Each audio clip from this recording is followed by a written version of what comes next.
did have an extra chair. Oh, Christian. Where's Christian? Oh, we're going to wait on Christian. Yeah, he should be back momentarily. We'll need an extra chair now for Christian.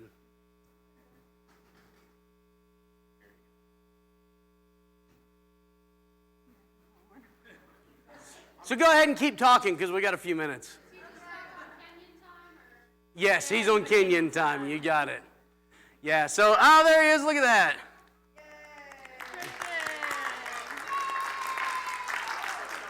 It hasn't started yet. You're good. You're on African time. So one of the sayings, are we live? Yes. Okay. One of the sayings in Africa is there is no time in Africa. So we are very used to everything being on a set time, right? Like we start church at 6:30. Whether you're here or not, we start church, right? Like that's just the way it is. You got a doctor's appointment. The doctor expects you to be there at 10 o'clock if your appointment's 10 o'clock. That's the way we are here. But in warm climate cultures like Africa, they are more relational. So they don't care about time. I can't tell you how many different times throughout the week we said, hey, we'll be there at 10 o'clock in the morning. And we'll look at the clock and we're like, Boaz, it's 10 o'clock. We haven't left. No worries in Africa. No worries, no hurries, and you're on Kenyan time. And what that means is you get there when you get there. So, the first 5 rules, and I would like for the group to shout them on 3, all at the same time. The first 5 rules of a mission trip are 1, 2, 3. Be flexible, be flexible, be flexible, be flexible, be flexible. So, as you go on a mission trip, you'll have this plan and itinerary and what you think's going to happen. You may get some of what you think's going to happen, but the vast majority will not happen. So, with that, do you guys want to add anything before we walk through the video? There are mics, so please talk into them so people listening online can hear and everybody in the audience as well. They're not turned on, so you will have to turn them on. Can you guys hear me okay? Okay.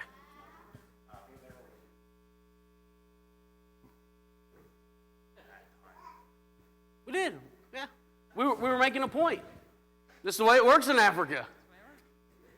Nobody wants to share anything before we start walking through the video? Okay. All right, let's do this.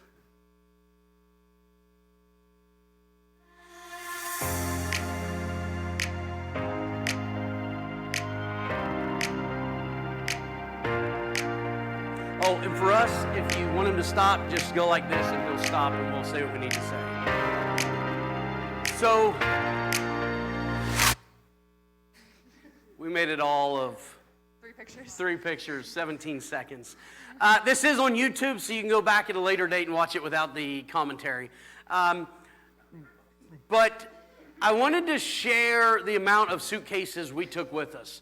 There was 9 of us, and we had 4 apiece. No, plus your backpack. We each had 4 pieces, 4 items, 2 super big, and an overhead and a backpack or purse type item. So all of us, plus all of that, had to get to the airport 5.5 hours away. So what we decided to do was to leave a day early, go to Detroit, hang out in Canada, hang out in Detroit, and then Saturday leave for Kenya. So, keep going.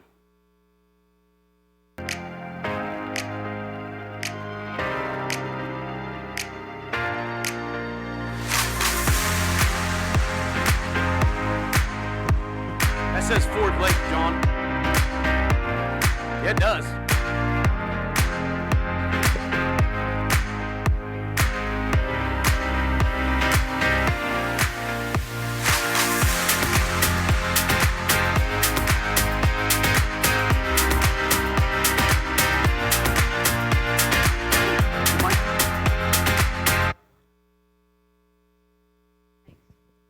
So, in case you didn't notice, those trash bags are not trash. Those are our luggage because it was raining.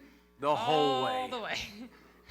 So that was kind of fun, taking things in and out of the trash bags, trying to find everybody's luggage when we first got to the hotel. Yeah. That's what she was. Oh, okay.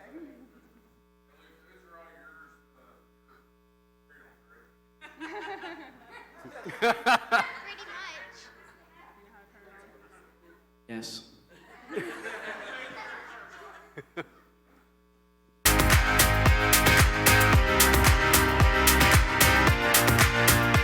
Biggest tire in the world. That's actually rubber.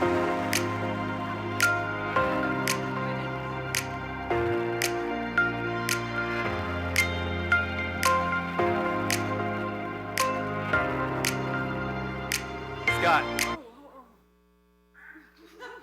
Oh, this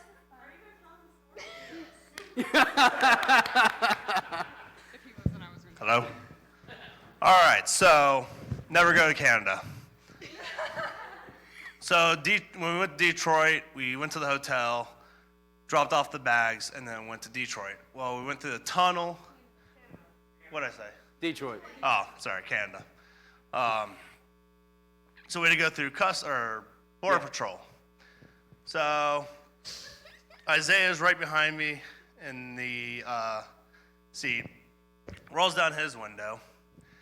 I have my passport and whoever was sitting beside me, Justin. So I hand him the passports, and then Isaiah tries to hand him the passports, and he gets real mad. The What? Border Patrol guy. He's like, no. Have the driver No. give it to me. Yeah. He said, no, have the driver give it to me. Yeah, he threw a fit and told me to give him all the passport. Then he asked why we were going to Canada. So I said we're going on vacation. For 4 hours. It's a mini vacation. With no luggage. So I'm pretty sure he thought we were smuggling drugs. But he got mad and took about 10 minutes of explaining to him what we're doing. And then he finally was happy and let us through. Never going there again. So from our perspective, we're in the expedition. We go through, they're behind us in Christian's truck. We pull through and we're sitting there waiting going, why aren't they coming? What is happening? And this took like 10 or 15 minutes before they actually started coming. We thought they were getting arrested. And then we make it across the border and we stop and they're ragging on Christian. I mean, ragging on him. So, yeah, the Border Patrol agent's like, look, you're telling me that you're going on vacation, you have no luggage in the vehicle or in the back of the truck.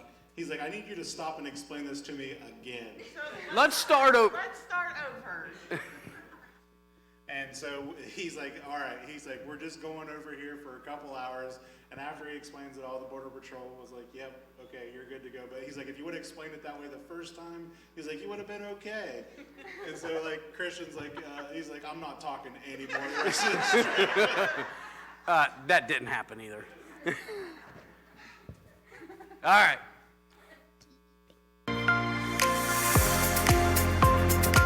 That's the perspective right there.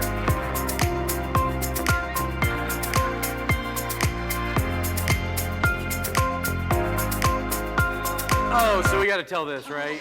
Okay, so Daddy is singing at this point. Start from the beginning. Who wants to tell the story? Go for it. Okay, so we're in Detroit on Saturday. We're leaving like 5 hours from this point, and we go to this big farmer's market, which is really cool, by the way. You ought to check it out sometime. And so we're it's like 1 o'clock. We're like, man, we're starving. Let's go eat. There's this place right across the street called Burt's. And we're like, yes, let's go to Burt's. That sounds really cool. So we walk across the street. We walk in, and of course, I'm, out in front, and I walk in, and it's a bar. And I look around, and there wasn't a white person in sight. And I look back, and they all go. And I just walked in like I owned the place. Went around the corner, walked up, and it was like everything stopped. And everybody looked at us. They looked at us, all right.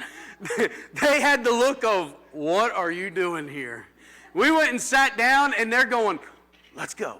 And I'm like, nope, we're here. So this was a karaoke place from like you would seen in the 60s where they played blues and jazz. And so all these guys and girls from the 60s and 70s, Motown, come out every Saturday and do karaoke. They got the full get up on, the suits, I mean, it was amazing. And I'm like, I'm going to sing karaoke.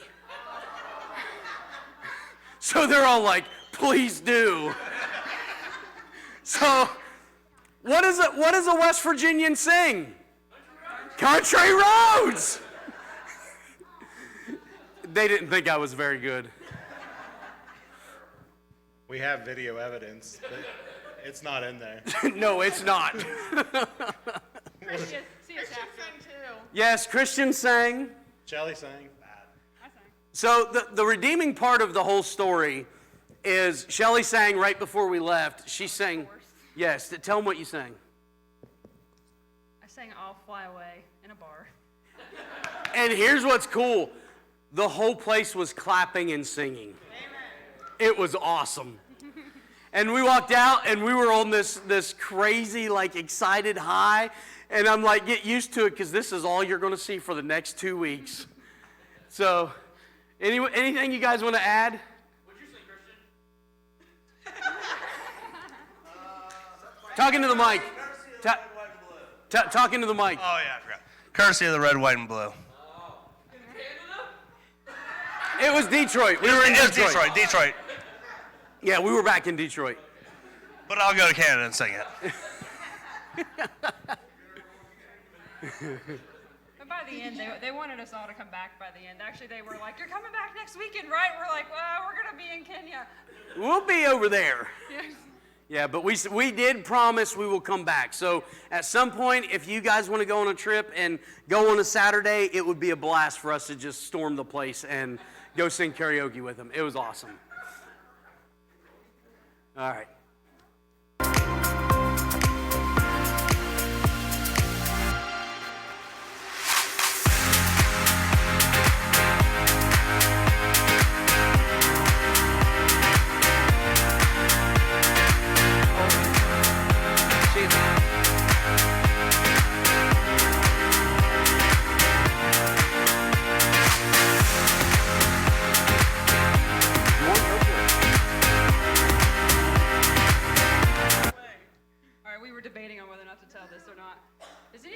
know the rules of flying and what size, Carry on.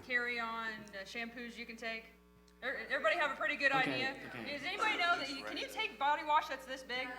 Okay, it wasn't that big, number one. It was. Number two, we were in Detroit, so I needed my body wash to keep clean, right? And I kind of forgot to put it in my big bag. So I got flagged, and then they took it out, and then Mom and Dad they were all like, Well, he just spent like $20 on body wash, and then they steal it. The stuff you guys got me for Christmas. Oh, great. Money well spent. Well, some U.S. Customs guard has a nice body wash. So this is after we landed, after 20 hours of travel. It was 10. At that point, it was probably 11:30 at night. And the reason it was so late, we landed around 10 p.m. Nairobi time. That was 1:30. I don't know. It was late. But what happened was, we land, we get all 36 of our suitcases. We we run them through the scanners for the 17th time. And this guy's standing there and he's like, so what are you guys bringing in? We're like, well, Bibles and candy for kids and bracelets and all the things we had. And they're like, so you plan on making money off that? And we're like, no, we're giving it away. We're missionaries. We're giving this away to your people. And they're like, would you pay tax on that? And I'm like, no, I didn't pay tax on that. He goes, well, you have to pay tax. And I'm like, no, I don't. And so he says, you come with me. He says, who's the leader? And I said, I am. And he goes, you come with me. Everybody else, you go wait outside. 2.5 hours later. Yeah. Yep. They're all waiting outside. I'm in the office with a Kenyan government official. He looks at me and he tells me this amount of taxes I have to pay, which equated to like $500 US. And so I pull up my phone, I do the math, and I looked at him straight in the eye sitting across the table from me, and I said, I will not pay you that. And he goes, what do you mean? I said, I'm not paying you that. And in that moment, I distinctly remember, well, Casey, your first night, you're either going to jail or God's going to get you out of this one. And so he goes, well, how much will you pay? And I did the math, and I told him it was $150 US. He goes, that's not enough. I said, I don't care. I'm not paying you $1 more than that. Because at that point, he made me mad. I was mad at that point. And so I said 150, the equivalent of $150 US. And he's talking in Swahili to some of the other people in the office, and he goes, okay, fine. We'll take that amount. And I went, because I really thought I was going to jail.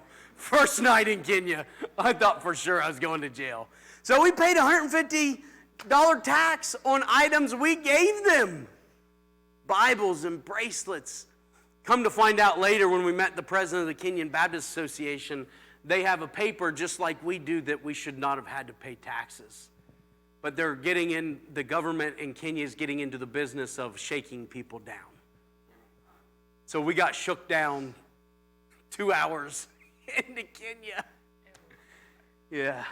So, I was gonna say, this is all because of the new government they just put in place. This just happened, and several of the Kenyans around there are like, yeah, this is just the new government they put in place, and these kind of things are happening around the state. but I want to make it clear, this is not indicative of the Kenyan people. Most 99% of Kenyans are not like that at all. Nope. They're amazing people. Very welcoming. I've never been more welcome than in any other place in the world. Of course, I haven't been outside the United States, but even in the United States, I've felt more welcome in Kenya than in the United States. Definitely not Canada. Definitely not Canada.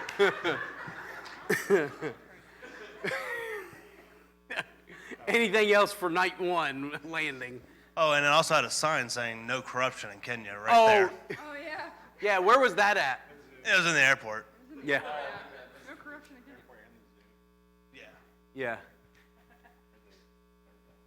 Huh? Okay. Okay.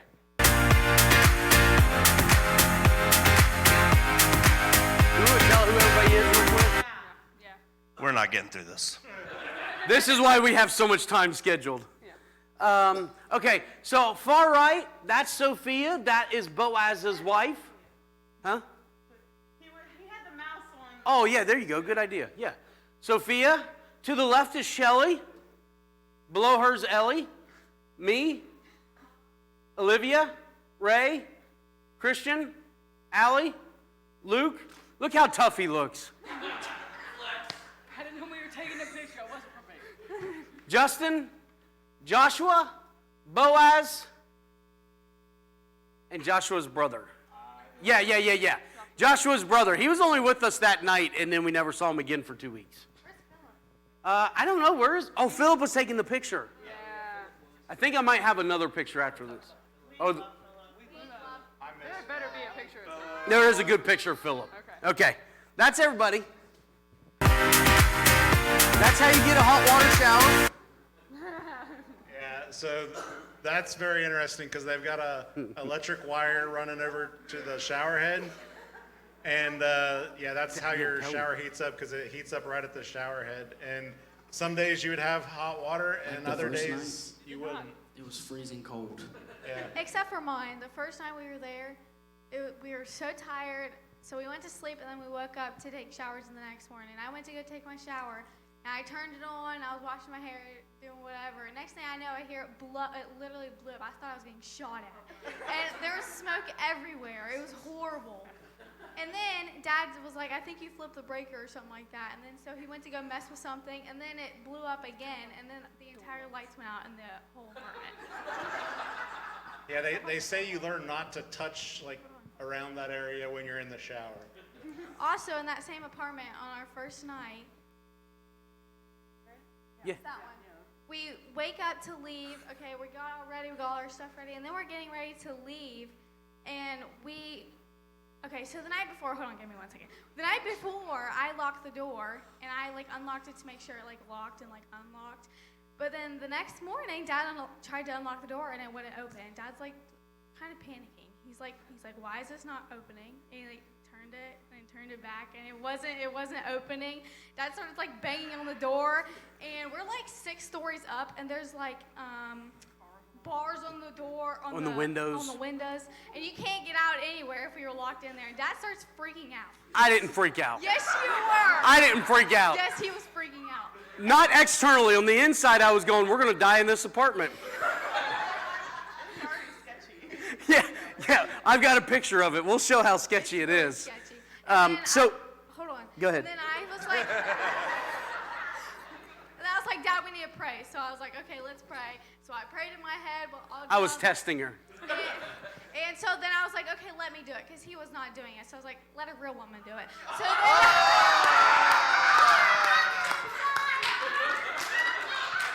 What is happening?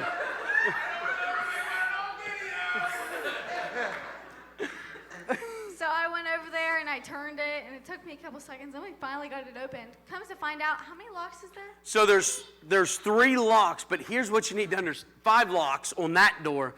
But here's what you need to understand about the doors in Kenya. You know how we go like that and the deadbolt or the lock's locked? You go 1 full rotation, 2 full rotation, 3 full rotation, 4 full rotation. And each time you do a full rotation, that lock mechanism goes out farther.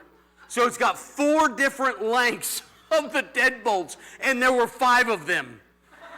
And she locked it, and I had no clue at this point that you had to turn it 75 times. None of us knew, except for Ray, a real woman, apparently.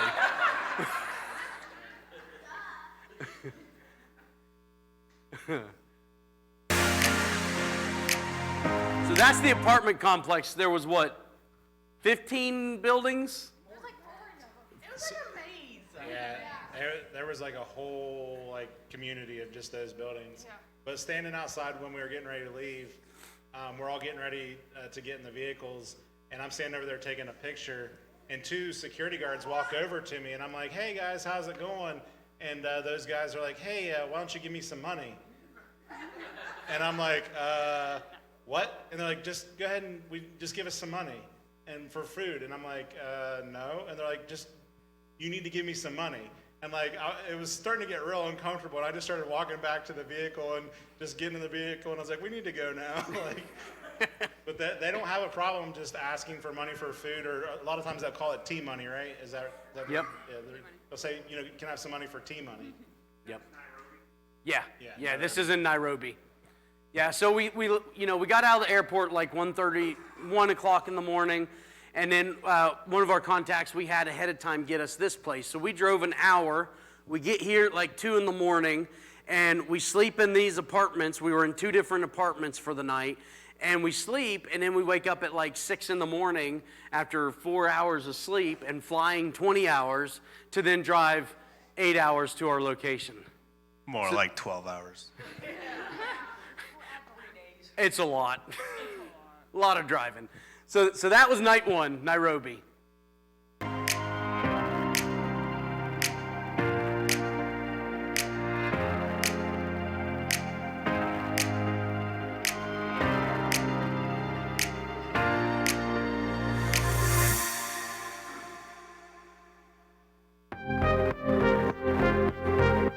This is how you start, and they're like, oh, Kenya's just like America.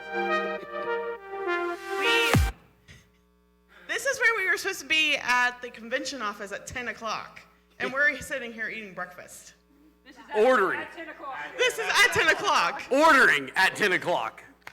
And the president of the Kenyan Baptist Association is waiting on us. He wasn't even supposed to be in the office that day. Yeah. This, We're all looking around like we should be there by now, and we're eating breakfast. Like we're ordering. They're and whatever. of course, Boaz is like, it's fine. But this breakfast was amazing. Luke says it's blessing. You should. Did you get a food picture? I didn't put any in.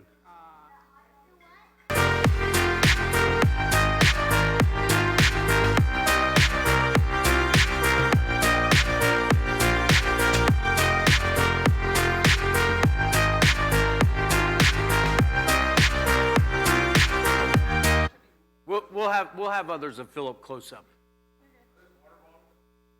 Yep, packs of water.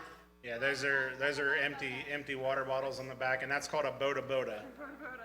So that's, sorry. Good. No, go ahead. No, not you. No, what? So they actually got the name, and correct me if I'm wrong, so they used to drive them from border to border, and so that's where the name Boda Boda came from, is they border to border. So they call those Boda Bodas. And that's what, when Casey was talking about being $1,000. Yep.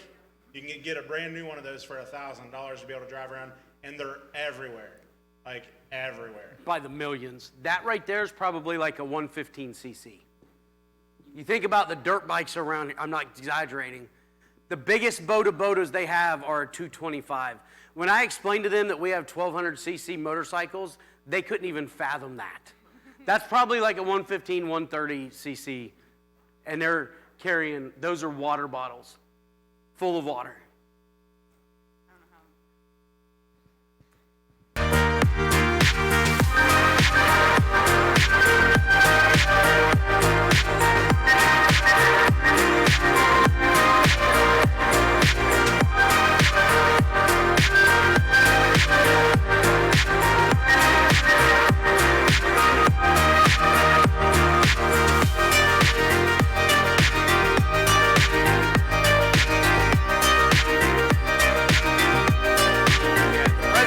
Guy in the middle in the back.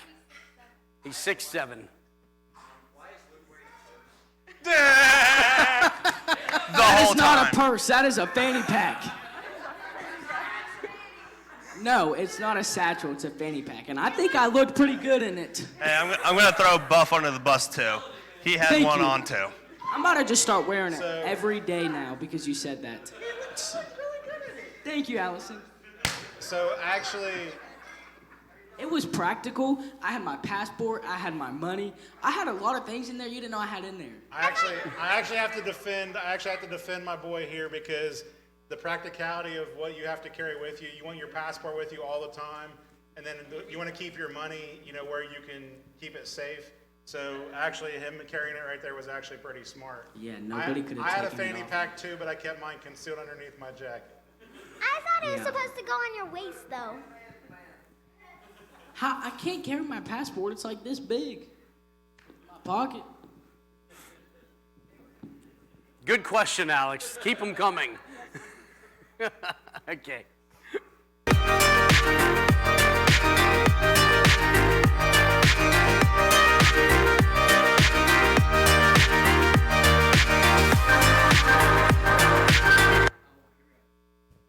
So this section that you're seeing here is called the Great Rift. So if you look that up on Kenya, you'll see how they talk about the Great Rift, and that section is like sinking. And we have other pictures of where it actually divided. And Casey found, we'll show that later and we'll talk about it, but it actually split open. But this whole valley is called the Great Rift Valley, and it's a very popular place in Kenya. But it was so beautiful. I mean, this was clear up on the mountain, and it was a 30-degree difference on the mountain versus easily. in the valley. It was so much cooler up in the mountains, and but it was so beautiful. Justin sat with Philip up front, so he got a lot of information. Yeah, Philip, if you ever go to Kenya, hire Philip as your driver, because he will tell you everything about Kenya, and he's the best driver in Kenya. Yeah. And he'll tell you some funny jokes. Oh, yeah. Ones we will not repeat. They're not bad, but they're not sinful, but we're not repeating them. They're not made for Americans. Yeah, they're not American jokes. So we should say that by this point, it's like 2 PM, and we thought we were already going to be at our location that we're doing ministry. We just left the Kenyan Baptist Association. It's like 2 PM, and we got like 10-hour drive ahead of us. Yeah. It's supposed to be 6 hours, but you'll find out. If it says 6, you're at 10 easily. You want to know why it's a 10-hour drive?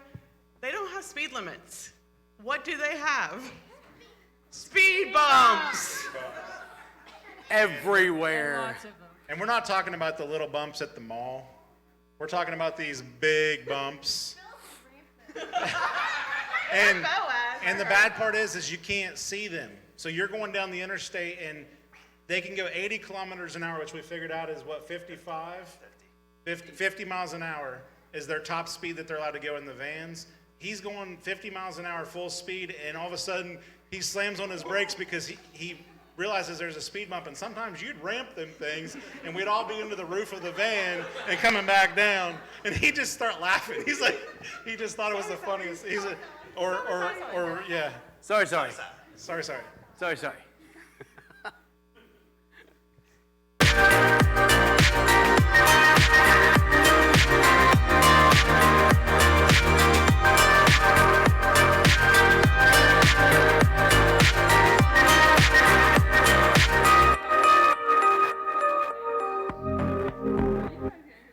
So we get up, how far into the trip was this? Like 2 hours? 2 hours into the trip, and we stopped for up on top of the mountain, and Philip looks at me and he says, "We've got an issue," and I'm like, "What's the issue?" And he goes, "I think our fan belt just blew," and I'm like, "Oh, okay, that's nice."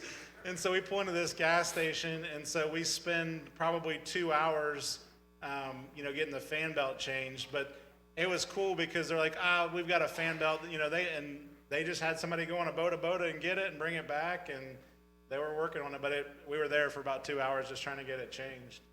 But yeah, it's one of those things, it's be flexible. Yeah, but we had to do that a lot with that van. Like, there was a problem every single day. Every with that day. van. Something happened with the van a lot. Every day. But Philip could fix it. Yeah, he could. Yeah, I could. Yep.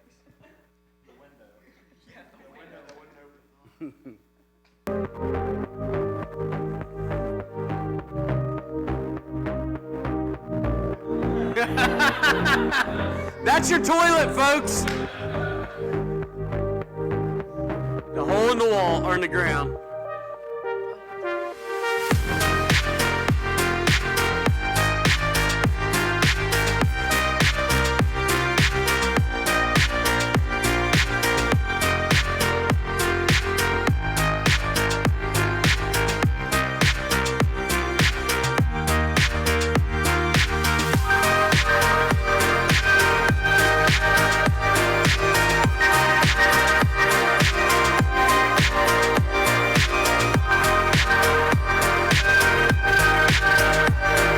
That's a heavy truck, and he was about to fall off the truck. But they kept going. So this is day 2. We've already stayed in Nairobi night 1. Night 2, we stop in the middle of the night, like 2 in the morning, because we're all just really tired. At one point, Boaz stops. He gets out, walks, and they keep going in the van, and I'm going, Boaz just left. What's going on? Boaz comes up, and he's all wet, and I'm like, Boaz, what are you doing? He goes, I just baptized myself to wake myself up. He took a bottle of water, was pouring it on his head, and we drive like another hour, and he goes, can we stop and get a room? I can't keep going. So at like 3 in the morning, we stop. Night 2, another hotel on the way. We're not there yet. We're still like 4 hours away. So we wake up, 7 in the morning, we start leaving. You get like 3-4 hours a night of sleep. That's it. It seems like almost every night. What is it? He didn't wake up that morning. Oh, yeah. Yeah, so I slept right through the alarm, and all I hear is banging on my door. And Luke's like, Christian, you up? And I'm like, yeah, I'm up.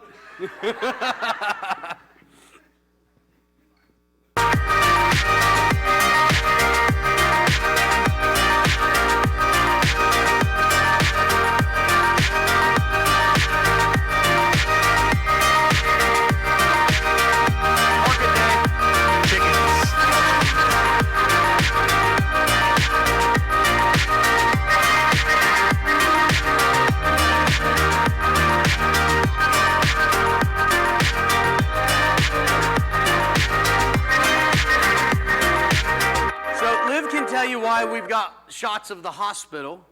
It wasn't shots. Pictures. That's what you meant. Why'd we stop? Well, I kind of had we think I had pink eye. Day 2, Kenya. Eye swollen, pink. We're like, Boaz, we probably ought to stop. Wasn't it like almost shut? Yes. At one point, it was almost swollen shut. So we stop at the hospital, which you'll see the picture of this grand hospital. And they gave us a prescription for eye drops. We got it, and it was like, what, $4? $4 US? And we used it twice a day, every day while we were there, and it was fine after the second day of the drops. But you never know what you're going to run into, do you?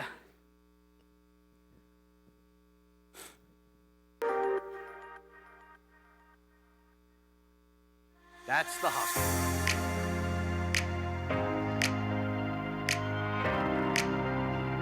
Everywhere has gates. You'll notice just about every picture of a building has some type of gate out front.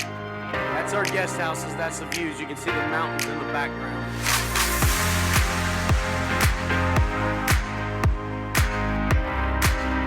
So we drive 4 hours, drop our stuff off, and go to the youth rally that had been waiting 3 hours on us, 4 hours on us. We show up, yep, they were in this little church waiting on us for 3-4 hours. That happened every day, everywhere we went, they were waiting on us.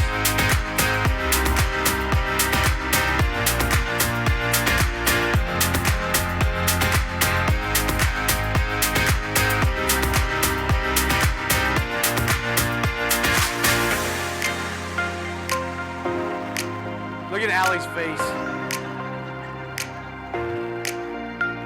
Justin getting ready to preach.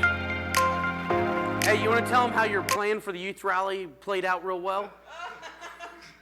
So I had this whole agenda of what we're gonna do, and of course, what's the rule? Be flexible. So we get there, of course, we're late, and that goes out the window. And so they're like, okay, get up here and preach. And we get up there and preach, and then they're like, after you preach, we're gonna go do a meal, and which you'll see here in a moment. You'll see the meal, and then after we're like, well, we had some other things planned, and like, well, you might have a little bit of time to do that, but then, of course, then we had to leave to go somewhere else, and so the whole plan just, it didn't happen, but it was God, it was Spirit led, and it still worked out really well because you'll see here in just a moment, several people accepted Christ as their Savior, and it was just really awesome. Amen.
Woman's 94. That's a cow. Put that in there. Your name?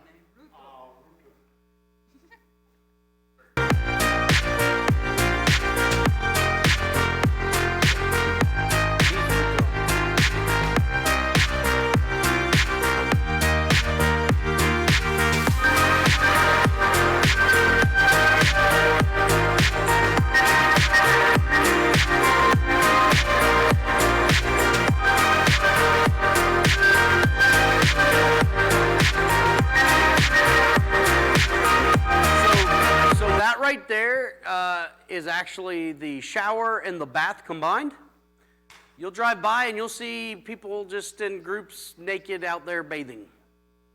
And they also say that people use the bathroom in that river too, but they still bathe in the river. Yep. Yeah, so you're like, all right, kids, look forward. Yeah. Don't look at the river. Philip's like, hey, there's people bathing in there. We're like, hey, just keep looking that way. That way. Don't look over.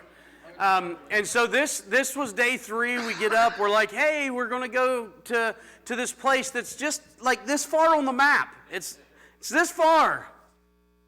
4 hours. We leave. What time do we leave? 7 or 8?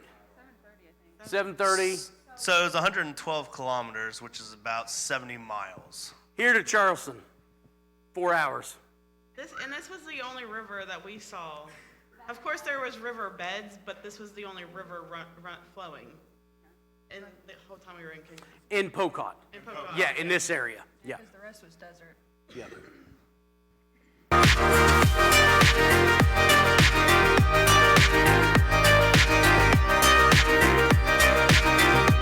So, hold on. I don't know where my laser pointer is.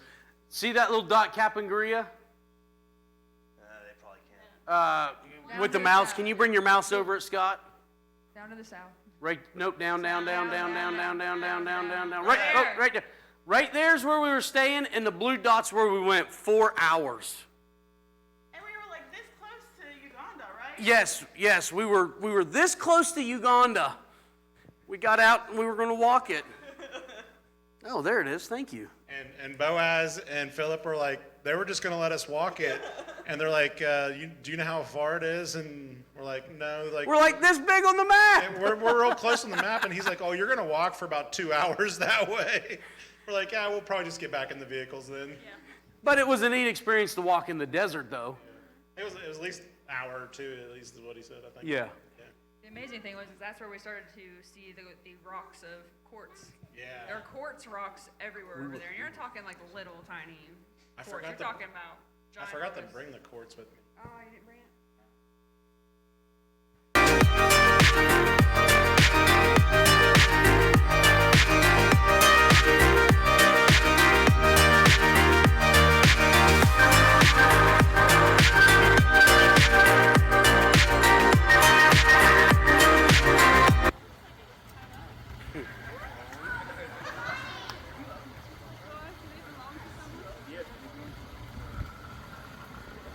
Oh, yeah, it is. 100%. Watch and listen. Hear it growling? Is it growling? Like, what's it doing?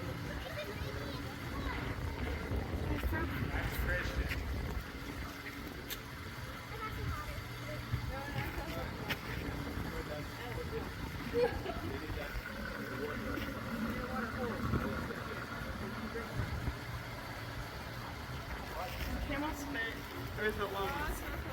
Llamas. I don't know about camels. Listen! Go back right after he touches it. Listen. I don't know about camels.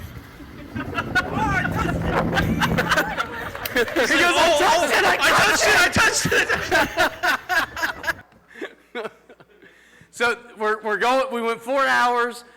We're at Chapiris, which is the clan, and we're in West Pocot, and we're walking up this mountain, which was like a 2-hour hike up the mountain.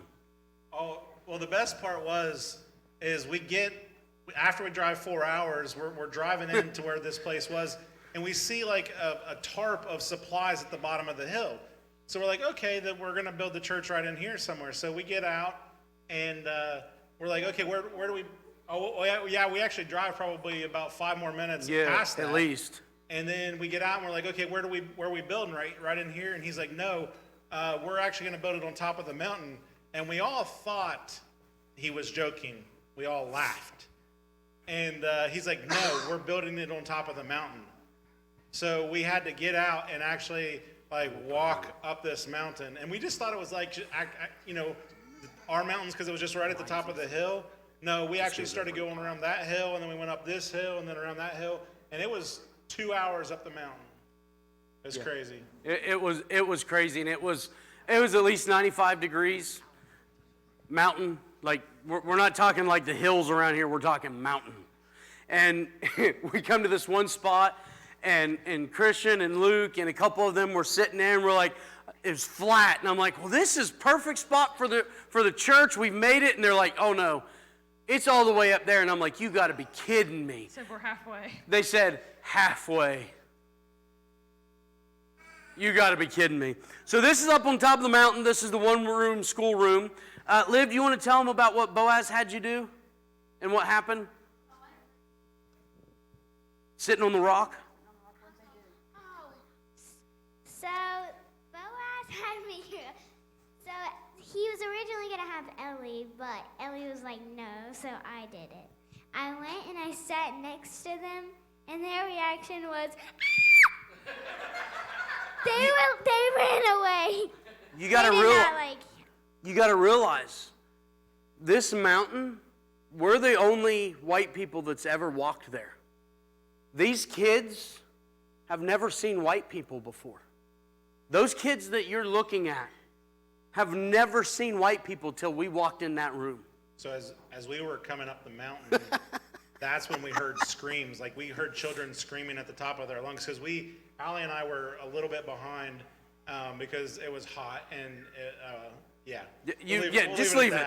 So we come up to the top of the mountain, and we hear kids just screaming like bloody murder, and then we come to find out they were scared because they'd never seen white people before. And of course what do they call white people? Munzungus! Munzugus. All right, so this is the money that we sent, the $1,500, built the church for them. And you're about to see the location where the church is, and we had the posts that were going to be the walls, and then the next day they were going to actually start on it. Because we were so late, so on and so forth, different reasons, we didn't get to actually help build it like we thought, but we were flexible. So we got to be a part of the opening and dedication ceremony.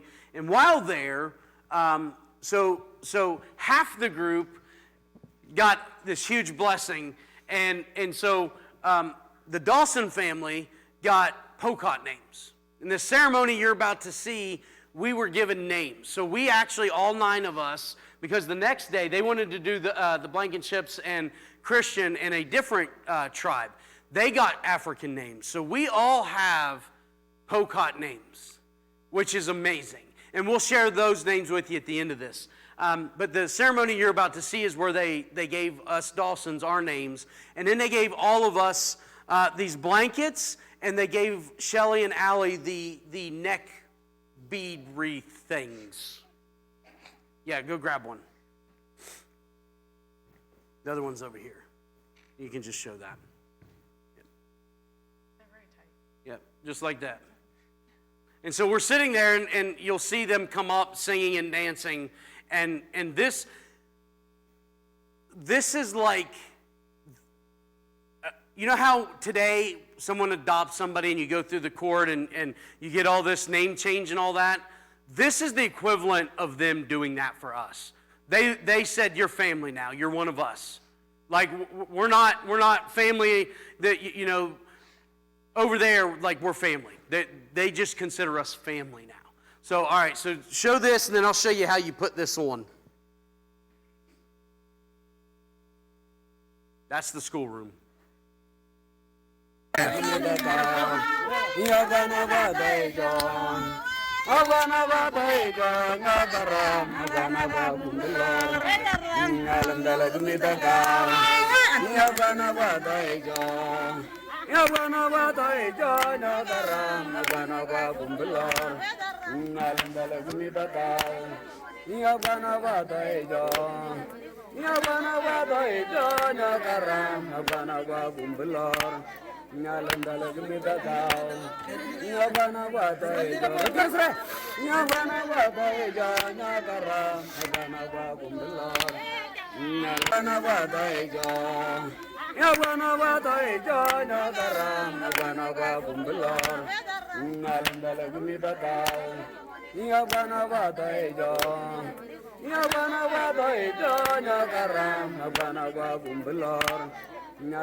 Philip.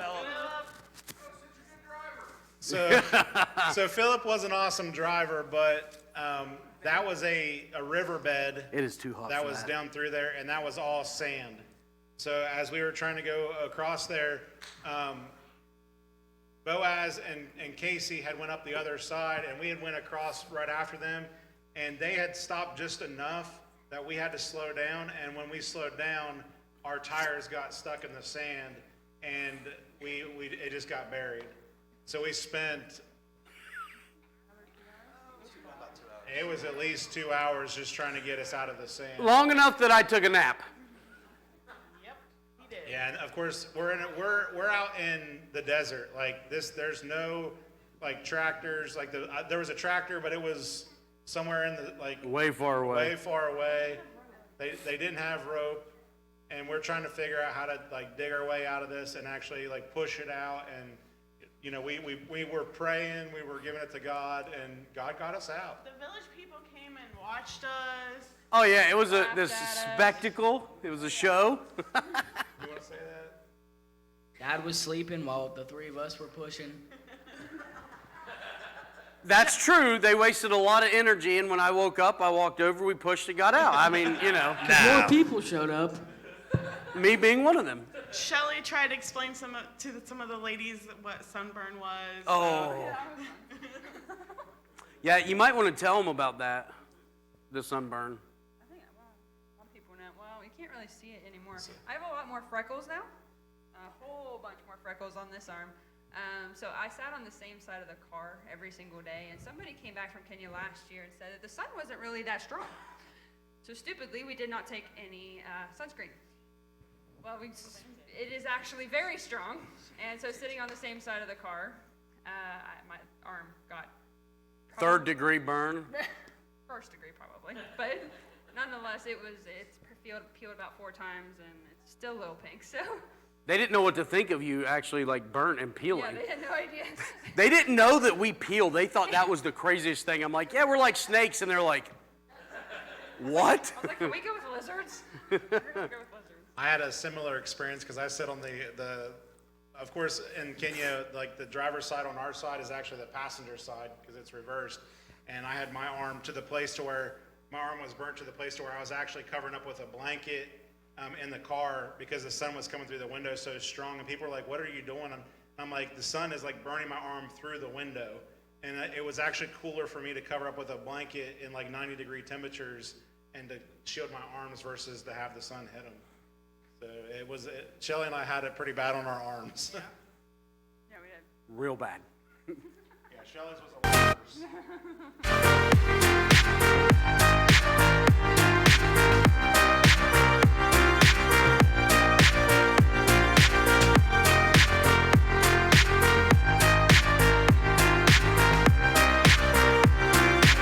That was dinner at midnight. We're not joking. Like so the parent house like gave us 2 meals a day, and we asked them very nicely if we could have it like at 6:30, 7 o'clock in the morning, and then we wouldn't get back until 8, 9, 10, 11 o'clock, and they would still be there graciously waiting to serve us food. Yep. With hot food, yes, hot Yes. food. Tell them about the fish. Everybody's faces were bugging out because we got these whole fishes, but it was delicious after not eating all day. She's not a fish fan. No. Well, I ate it more than some other people did. It was good. It was creepy. So day 4, we leave 7-ish in the morning.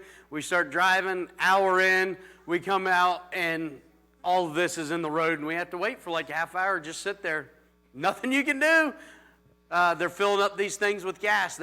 These trucks were out of gas just in the middle of the road. So you just hang out and wait.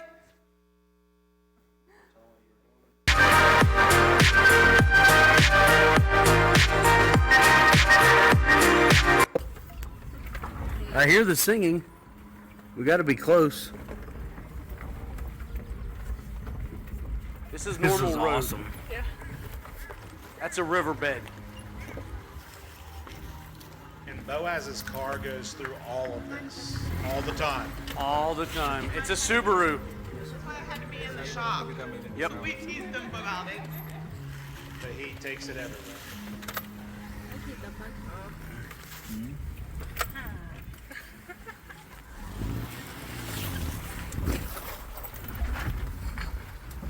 Wow.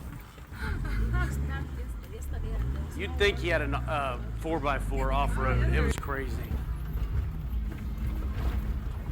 This is where we did the pastors and the pastors' wives training conference. Yeah. That was a complete change of course. Everything was completely different than we thought it was going to be at the pastors and pastors' wives. People were traveling by foot for 3 days. Here's our restroom, our washroom, as they. For 3 days to come to this, and then the next day the open air crusade. They were walking 3 days to hear us, and so it was just completely different than what we planned for it to be. But you just go with it and basically like, all right, Lord, you're in control. Whatever you want this to be, make it what it is. Just rewind a little bit so you can hear. And they were planning on staying there Yeah. several days, after that to worship and to get together. And I'm glad you said that because they were also thinking we were going to stay out there and basically preach like 5 times on Saturday, then preach like 5 times Sunday. And I'm looking at Boaz like, what? How can we preach this much? So there was just miscommunication on expectations.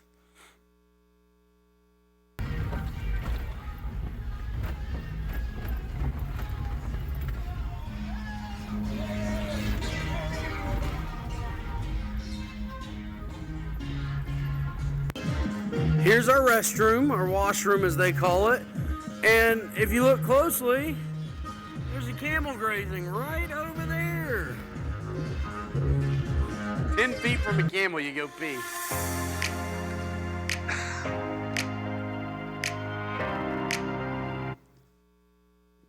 So yeah, we have to talk about these kids here. So we thought these were the pastors and pastors' wives' kids that would come up and because they all just started coming up as we pulled in, and we found out that these were just neighborhood kids. Like these were kids from the neighboring area that just heard that we were coming, and these kids just came up, and of course these kids didn't have access to education. Like they didn't go to school, so they didn't speak English. So we couldn't really communicate with them. But Philip, he was able to speak some of it. Of course, how many languages are there? 40? So there's 47 tribal languages, Swahili, which everybody speaks, and then English. So he could speak part of what they could speak to understand, and he could communicate with them. But one of the things that he told us as we were talking to him and giving him some candy is that they weren't from the area, or they were from the area, but they hadn't had a meal that day. And so we had some Pringles, like single serving Pringles that were in a. At this point, Luke's already gave him like a handful of candy. Yeah, they were trying to take the whole bag. I was just going to give it to him. I was the worst They person. were like mobbing him. And so we didn't have enough to give each kid a full pack of Pringles, so we divided them in 2, and they're sitting together just eating Pringles, and he's like, yeah, this is probably their only meal that they'll have today.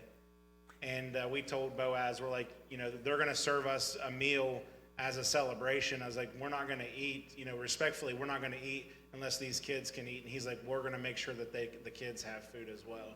But a lot of these kids don't have food on a daily basis. And so, to put it in perspective, he said from the neighborhood, they probably walked an hour, Right. 2 hours, 10 hours to get here. Yeah, it's not like they just lived like right there. Yeah, thank you for saying that. And so this was the money that you, the church, sent over for the food.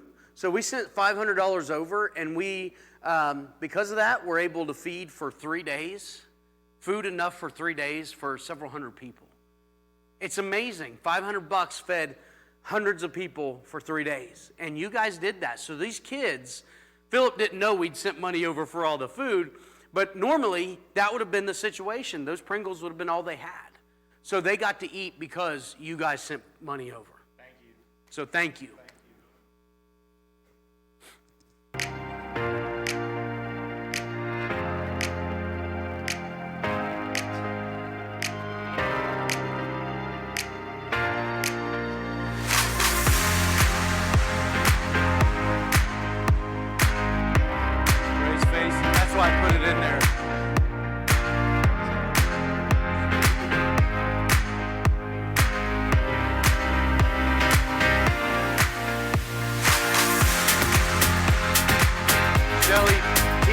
pastors' wives right there. That was a big spiritual changing moment in my life. Because those women, beforehand, the women's ministry here had donated notebooks and pens and bookmarks and gift bags to be able to give these women. And as it turned out, the stuff was actually quite useless because these women are actually sold off for marriage by the age of 12.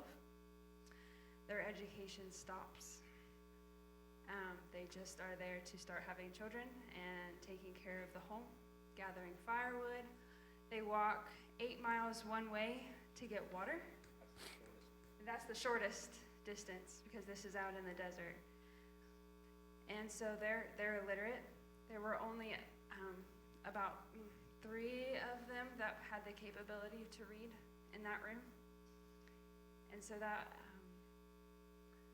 was a huge, eye-opening, spiritual opening for me because I had no idea that still even existed in the world. I thought that I went into it thinking that the girls in Kenya, that they got to go through high school, that they might get the best education, but that they would be able to at least read and write, and that's not the case. So that was an experience that I greatly thank God for. It was definitely humbling to be able to see that and interact with those women and minister to them.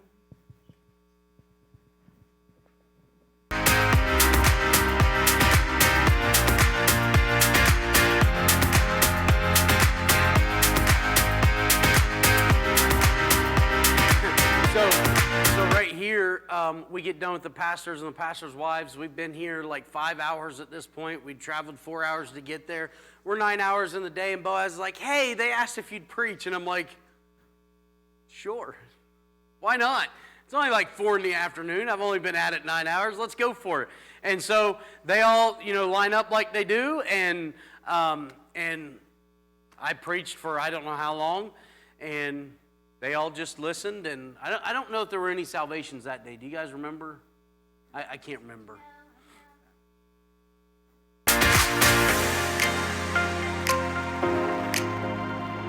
That was pastors you gave Bibles to. Pretty awesome.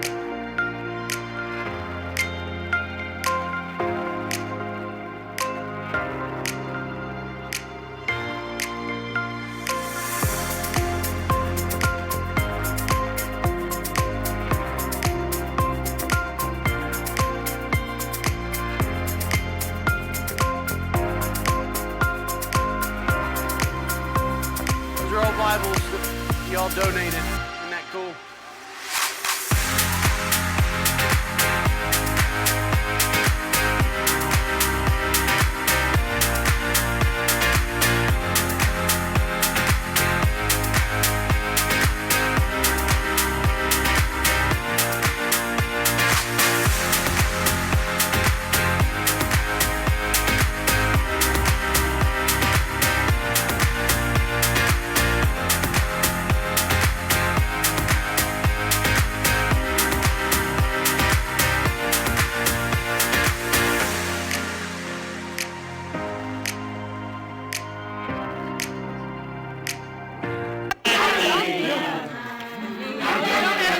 Luke's birthday. This is what they do on your birthday, become a man.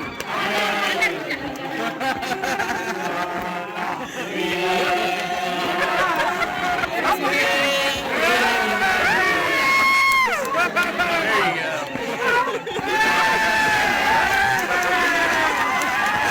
That's Boaz.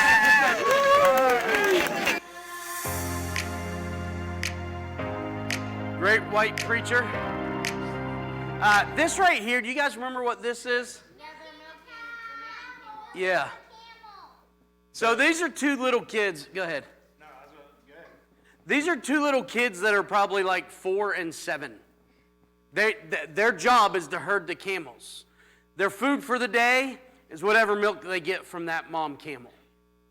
And so they're milking the camel. You can't really tell, but we pulled up on it and we're like, are they milking a camel? And they're like, yep, they're just getting their food for the day.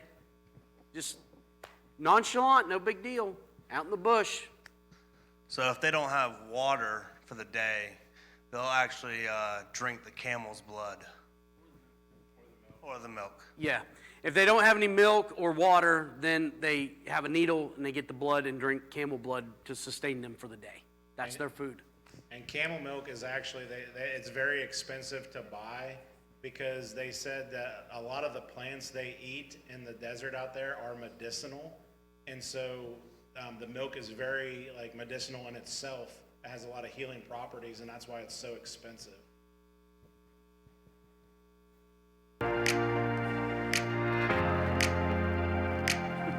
Get back at 10 o'clock and the tire blows. Luke and Ray were in the van. It wasn't Shelly and I.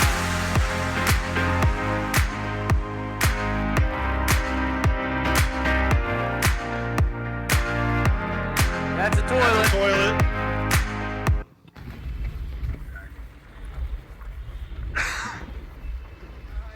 So this was going into the crusade, and it was like a 3-mile parade. The guys on the boat of Bodas had been waiting hours for us to show up, and they were leading us into the town, honking the whole way. And when we got into town, people started running beside us because the Mzungus were here.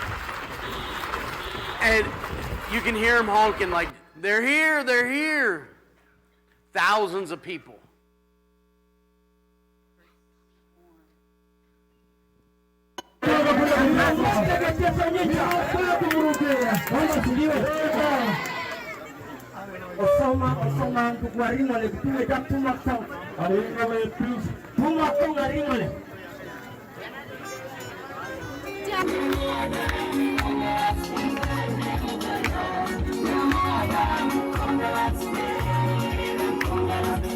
They sing, and people give them money for what they do.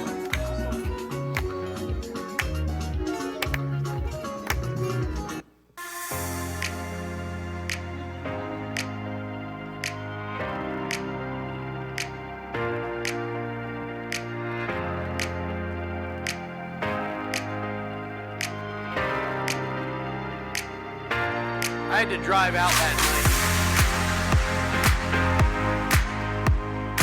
So this is the Take the Ladies Back trip to Nairobi. That's the equator. And it was cold. That was cold. Freezing cold. Yeah, there's a Philip's in the better picture. close-up.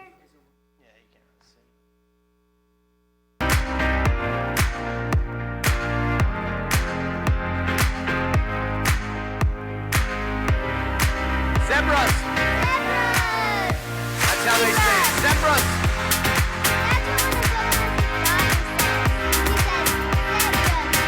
Giraffes in the wild.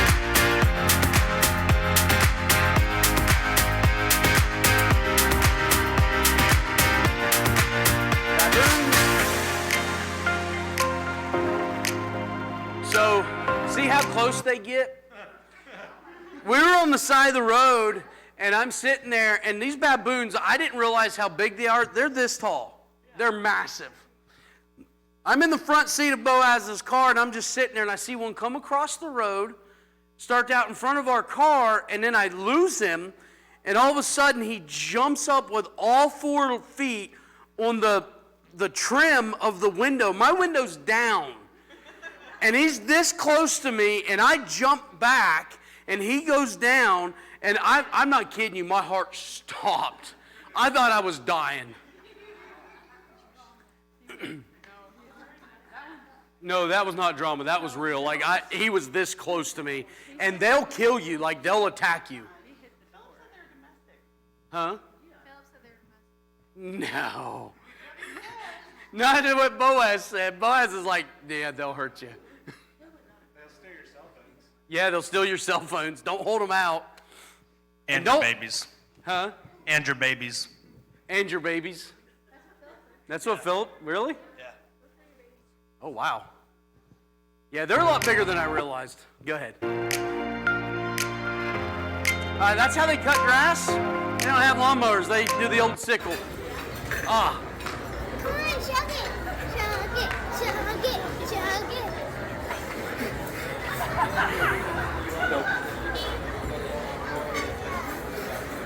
Nope. That was a mistake.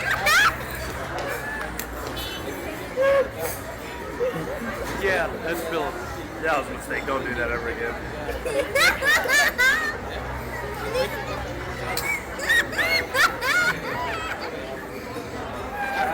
Dude, that didn't look like look at anything. You didn't even drink anything. 5 seconds. No, I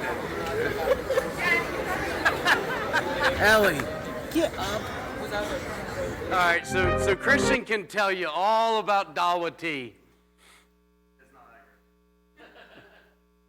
It's horrendous. So it's actually medicinal. It's a medicinal tea that they drink over there if they're not feeling too good. It's ginger. Ginger, honey, you can get it in different like cinnamon, So I was Garlic too. garlic. I was all congested and everything and couldn't breathe. So I got Dawa tea. So I was just drinking and I was just sipping it. I think it was Casey or something. It was like, just chug it. Be a man. Don't chug it. In 25 minutes, he drank like this much. Yeah, it's a sipping tea. After you put that much honey in it. No, Yeah, he that was- literally that was- put- No, that was him. Yeah, Luke used half of one of their jugs of honey. It was insane. But Christian chugged the Dawa, and he's like, I chugged for 5 seconds. I'm like, you drank that much? Like, he was barely anything. I really thought you were going to throw up that night. Oh, you did? That was the second time when I drank almost all of it. Oh, wow. So this is at CJ's again. We're in Nairobi now. We just traveled 12 hours. No, that was when we left. I don't know how long. It was a long day. It's like 9 o'clock at night. The girls' flight left at 11:59 p.m.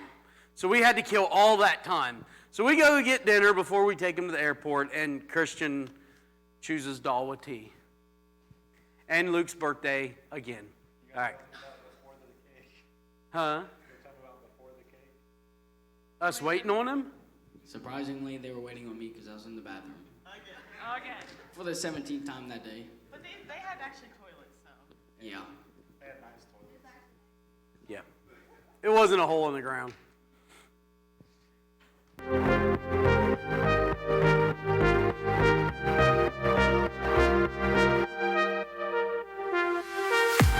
So that's Boaz's girls. First time they've ever been in a mall or anything like that. First time they've ever been. This was their vacation, okay? That's what they called it. They were with the girls got to spend 3 or 4 days with us, and they got to do things they've never done before. Things that you and I take for granted. Like this right here, never been in a place like this ever. This was amazing to them. We went down escalators 5 times because the girls were just like, Would you say that mall was probably the equivalent of like one of our strip mall Yeah. size? Yeah. So it's not like, don't picture Grand Central Mall. It was probably like a strip mall like size, but they had floors in it that had the escalators. Yep.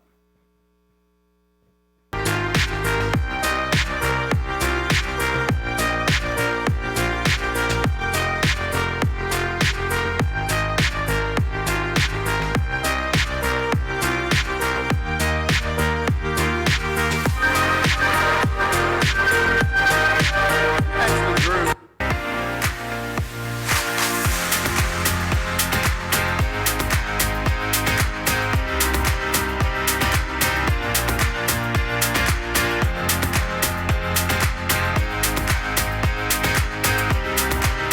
Yeah, so everywhere you go, you either have food before or after or both. This case, we go there, we go to the pastor's office, we do the customary greetings. Everybody goes around the room, introduce yourself. We all introduce ourselves, they all introduce themselves. We get tea and or food. Then after an hour of sitting in there, we go out. They've been waiting at this church for like 2 hours for us. They were worshiping for 2 hours just waiting on us because, again, we were late. And so we go out and we sit through worship for like another hour. Then I get up to preach. We get done preaching, and we go upstairs to the pastor's office. They have more food.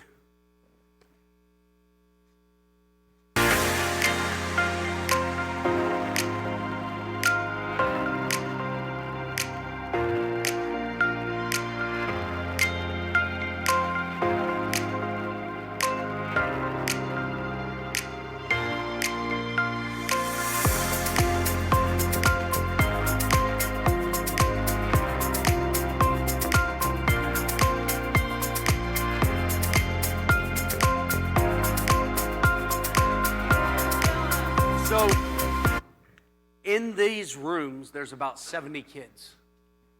In our schools, there'd be about 20. They sit on the floor, they stand up, they don't have room for all the kids. There's anywhere from 70 to 90 kids in each of these rooms at this particular school. At that desk right there, there will be at least 4 kids, maybe 5, doing their schoolwork. Yep. This school, 2 years ago, they had a well, and a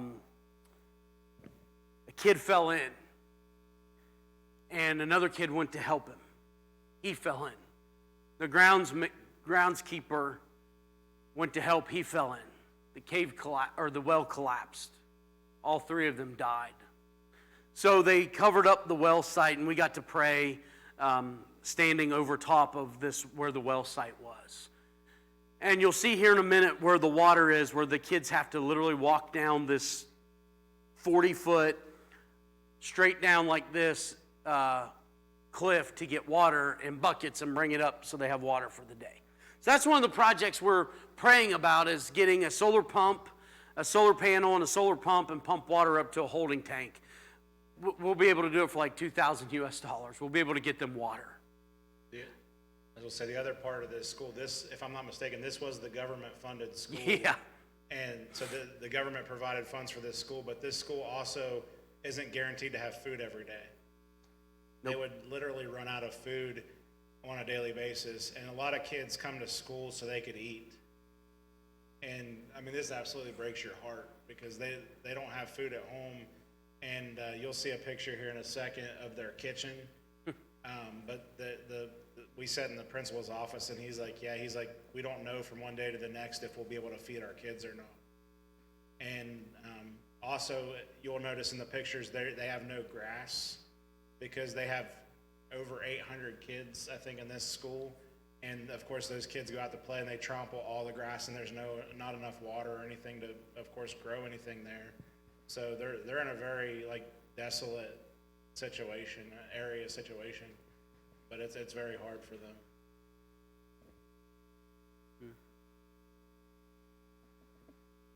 I don't think so.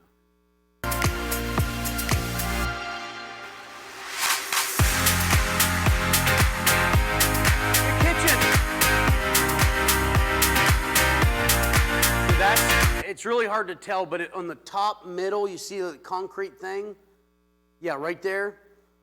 Right there, that's where the water comes out. And so we're up top, and that's about 40 feet down, and it's about this incline for the kids to go down with buckets, fill them up. You're talking 4, 5, 6, 7-year-olds, upwards of 10 years old, and bringing it up to that kitchen so they got water.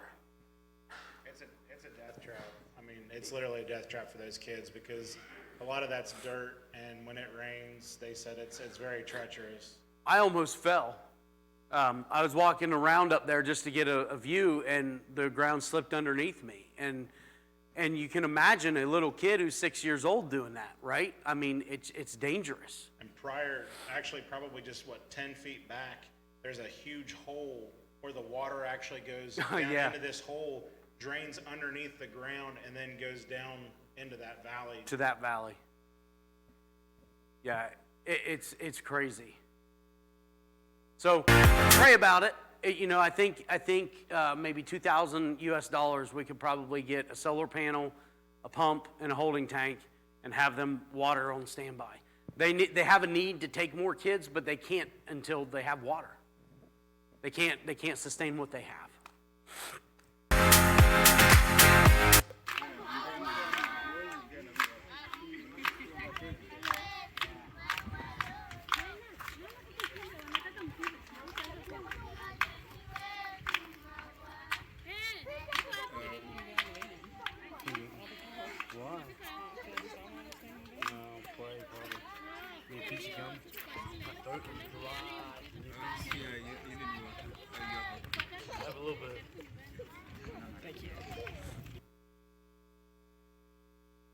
So we were so late, half the school had gone home waiting on us. So we only got to preach to half the kids. That's go ahead.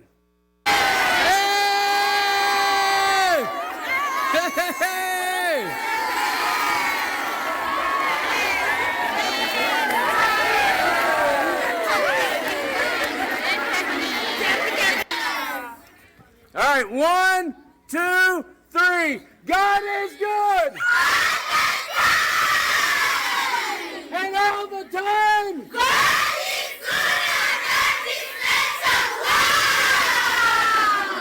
Thank you so much. So we really need to tell you a story there. Ruto does. You can unpause it. Yeah, we can just keep on going. Yeah. So the first story we need to share, the president of Kenya right now, his last name is Ruto. And Luke's Pokot name is Ruto. And so everywhere we went, we made this joke. Luke's going to be the next president of Kenya. So I'm not exaggerating, probably 20 to 25,000 people believe that Luke is running for the next president of Kenya. And I'm not exaggerating one bit. Easily 20,000 people believe that. And so everywhere we went, we're like, this is Ruto, he's running for president. And they're like, oh, so when we go to this school of 1,800 girls, you'd have thought a model was with us. They loved Ruto. So I'm up on stage, Justin's up on stage, and all of a sudden they start chanting, Ruto, Ruto. And I look, and so, you know me, I started egging it on. And I'm in this hallway with Boaz, like, behind him, and then he, like, grabs my arm like Boaz. this, and he, like, shoves me through all these people up on stage. They're like, yeah. Oh, no. Oh, no. No. So they're chanting Ruto, Ruto, like 3 minutes. He comes up on stage. As soon as he gets up on the platform, like about this high, 1,800 girls at the top of their lungs start going and throwing their hands up. Ah! And I've never seen that kid so embarrassed in my life. It was the worst awesome. thing ever. So the next story is Shelly's to tell about this place. So as we're pulling up, I forget who told us how many girls were in the school. They said about 1,800, and they said, well, it's an all-girls school. So he turns around and goes, hey, you're preaching. I had 5 minutes to prepare. So that, I was scared. I was scared out of my mind, but, you know, the Lord always works. So her second sermon ever in front of 1,800 girls. Okay. These are gifts that we gave them.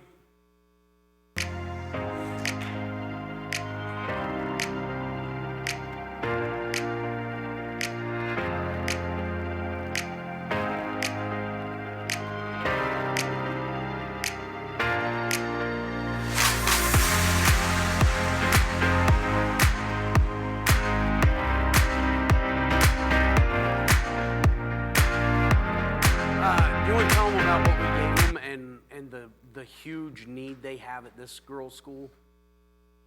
Yeah.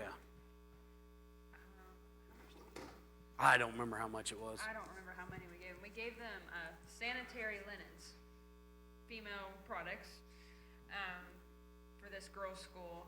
They have a big need for that. Most of the girls who come there, a lot of them can't even afford to be there. So they definitely can't afford their hygiene products, and so we were able to help them out with those. That's Shelly and Liv and Ellie handing it to the school, and I think Sophia's in there too, to the administrators of the school. Oh, yeah, go back. I'll explain that. Sophia's in there. Yeah, Sophia's in there? Okay. Should be one. There you go. Yep. Okay, so Scott asked what the bed covering is. So those are mosquito nets.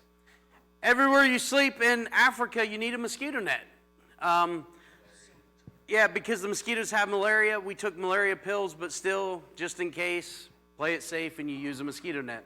So that's their dorms. They sleep 2 to a bed. Actually, they don't sleep on the top bunk. They just sleep on the bottom, and everyone has a mosquito net. Huh? Yeah. Yeah, they just sleep on the bottom. I think there was another dorm where they slept both, but this one, it was just the bottom.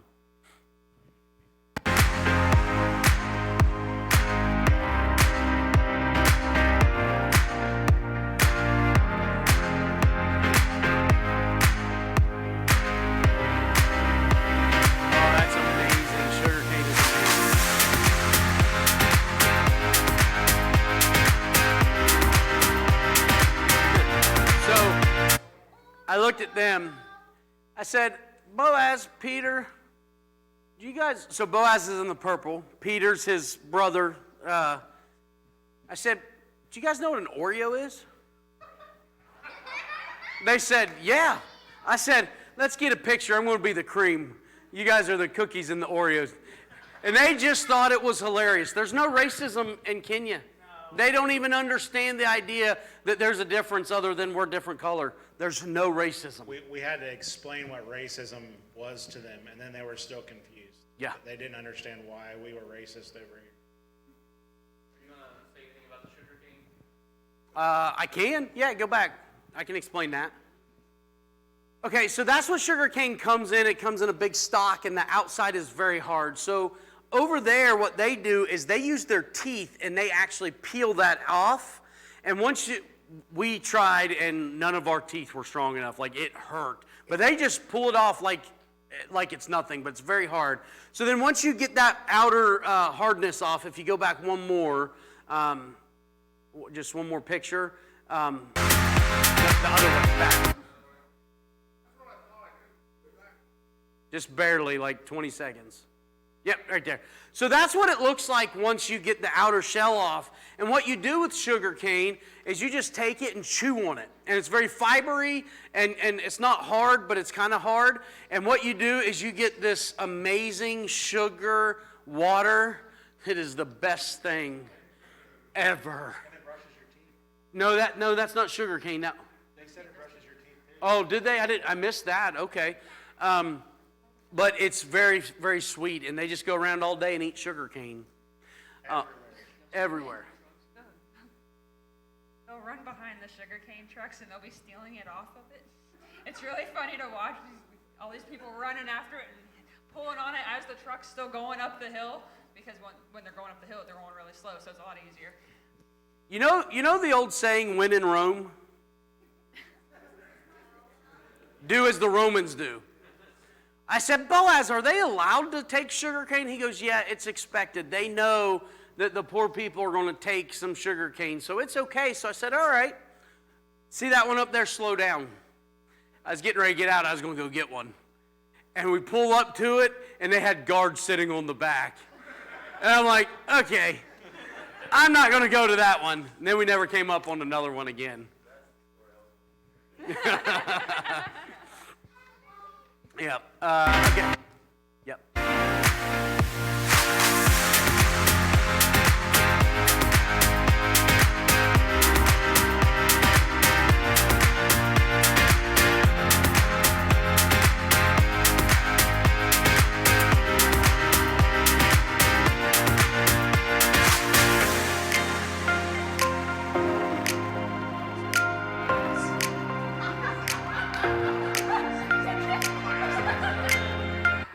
What just happened?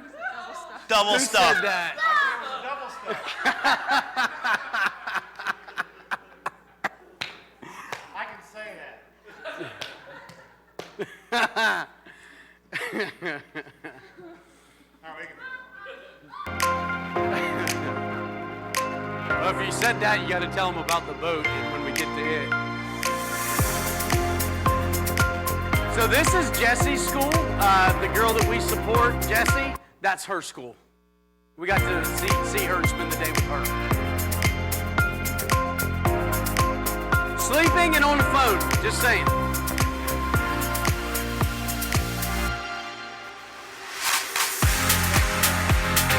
Oh, that one with Boaz, I sent it to him. I said, proof that you sweat. Because that was the only time we saw anybody sweat the whole time. Any Kenyan, you're right, yes. Yeah, we sweat a lot. They didn't. That day was 100 and the real feel was 108. The UV index was 14 out of 16. 3 in the afternoon, I'm preaching in the sun. It was unreal.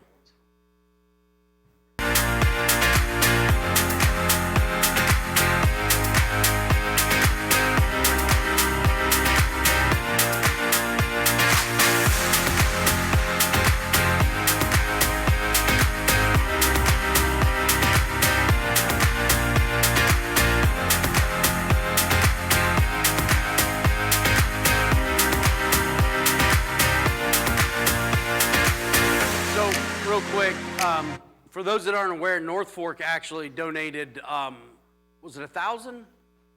Yeah, 1,000, and for Bibles. And so the Bibles, this is one of the schools that the Bibles that they donated money for went to. We just randomly selected 16 kids, gave them a Bible, and then all the teachers at many different schools got Bibles. So that way, every kid who comes through that school has access to a Bible. Because if we had just handed out the 150 Bibles, or whatever it was, I don't remember now, then only that many kids would get it. But handing it to all the teachers, generations get access to Bible. So we thank you for that support.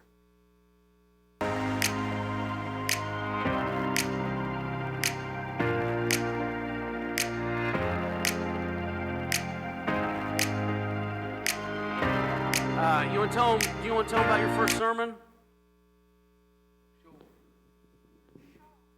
So I preached my first sermon, whatever the day that was, because I was going to preach at the all-girls school, but I told Dad no, because that was a lot of people, and I felt like I was going to puke, so I couldn't. So I said I would do it the next day, so I got to preach at, I think, that school, which was pretty awesome. You want to tell them the result, what the result of that was, you remember? The kids? Yeah. All of the kids got saved. So over 300 kids came forward to accept Jesus that day out of Luke's preaching.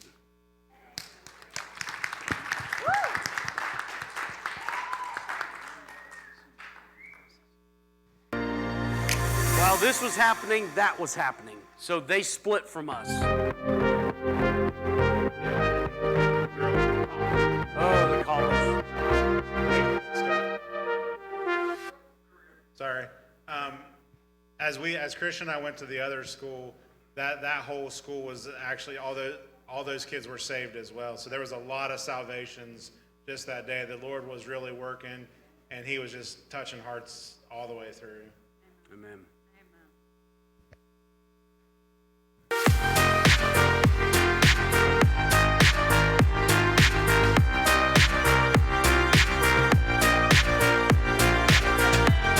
That's the driver, Philip.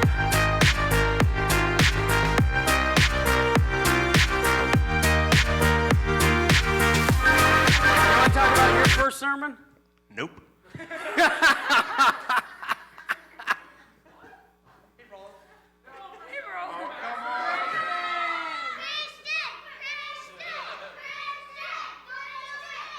It went. Yeah, it went, and then it was over. God's love. Were you nervous? Very much so. Now I am. Don't know. I think it was 6 minutes. 6 minutes. 6 minutes. 6 minutes. I think it was at least like 20 minutes. No, I No. recorded the whole thing on my phone. It was 6 minutes. Oh, well, it felt longer. He had a whole day to prepare. Yeah, he had a whole day to prepare, but his sermon was 6 minutes. Whole night. Do what? Whole night. We found out we were preaching the same time, so, and you were the next day after. I think Luke says he had less time than you is what that means. Well done. I said you did good. Yeah, so two people both had preached a sermon for the first time. That's pretty amazing, right? Shelley preached a sermon for the second time. I mean, God did a lot of amazing things in spite of ourselves. So let's keep going.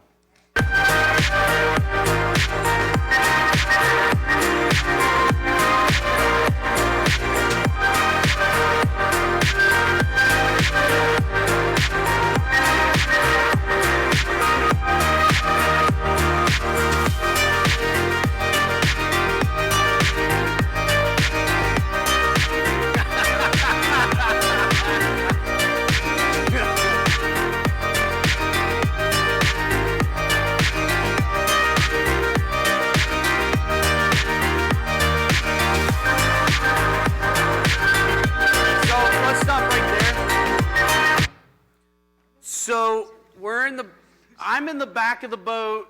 Shelly's in the back of the boat. Joshua's right there. The driver's right there, and Justin's like right here. And if you notice, up front is Ellie and Christian and Luke, and then Philip's right there. Justin was up there first. So what happened? Both of us up front first. Yes, but you were first. So we're up there and we're getting ready to push off, and the driver of the boat was like, "Hey, heavy duty's in the back."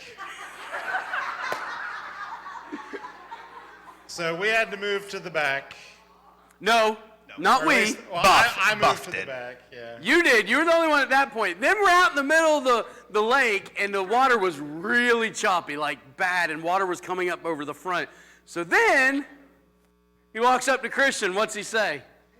It was me, Luke, and Ellie, I think. So, of course, it was me. And what'd he say? Heavy duty in the back. Other heavy duty. So we should probably, give some context around that. In Kenya, they don't have this idea like that it's offensive if you call someone big. Like, they just don't think that way. It is what it is, and they don't think that you're going to get offended. So they're not being mean, they're not being hateful, nothing like that. It's just the difference in their culture and our culture. So, if we say that to each other, we get offended and upset and hurt and so on and so forth. Them, they're just like, okay. I mean, at one point, one of the ladies told Shelly she needed, what was it? You need to eat? I need to eat more ugali, apparently. I need to be rounder. To be a Like proper different African. woman. Actually, that was the second time I got called fat. Yeah, so So, I think it was the pastors. it was, yes. The pastors' conference, and it was the end. And me and Luke and this other guy from Kenya, he was driving the Boda Boda. Mark, and I think it was on the way back, right? Yeah. So we get up there, we pass out all the bags that we had, and then on the way back, he stopped, or he's like, He's like, you in the middle. You're too big to be in the back. Yeah, we didn't talk about the hike up the mountain. yeah, let's not forget them. We're done past that. We were past the Rewind 20 pastors, minutes. too.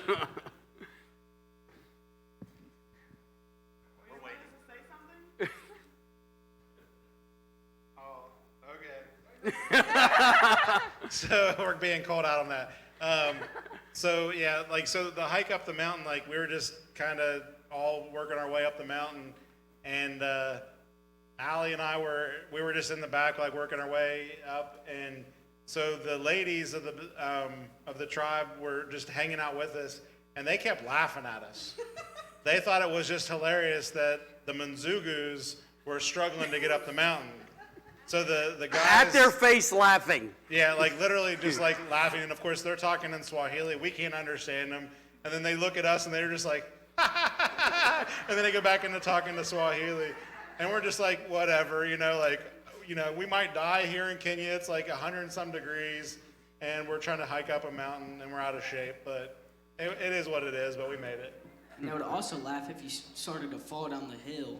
Yeah. No. Poor Luke. Only if you're Luke. Everyone else they cared about. Except me, they just laughed at me. I almost fell down like 15 times. They just laughed.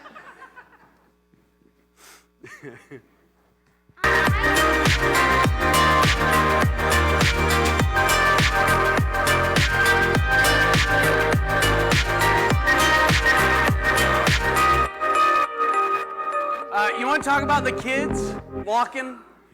Go for it. So I asked Philip because everywhere we went, you would see little kids on the side of the road. Just like that.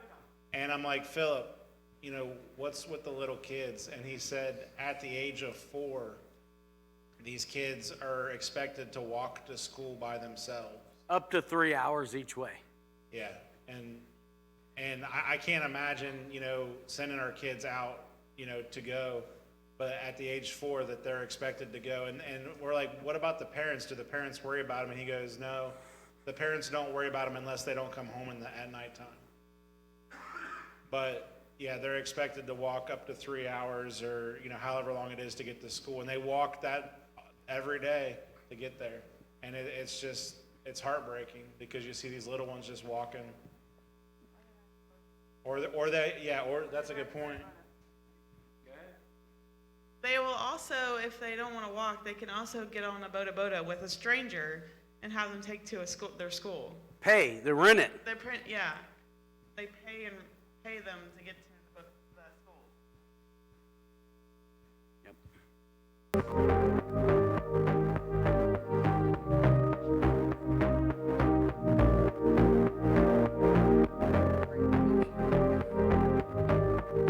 Furniture making on the side of the road. Those are couches.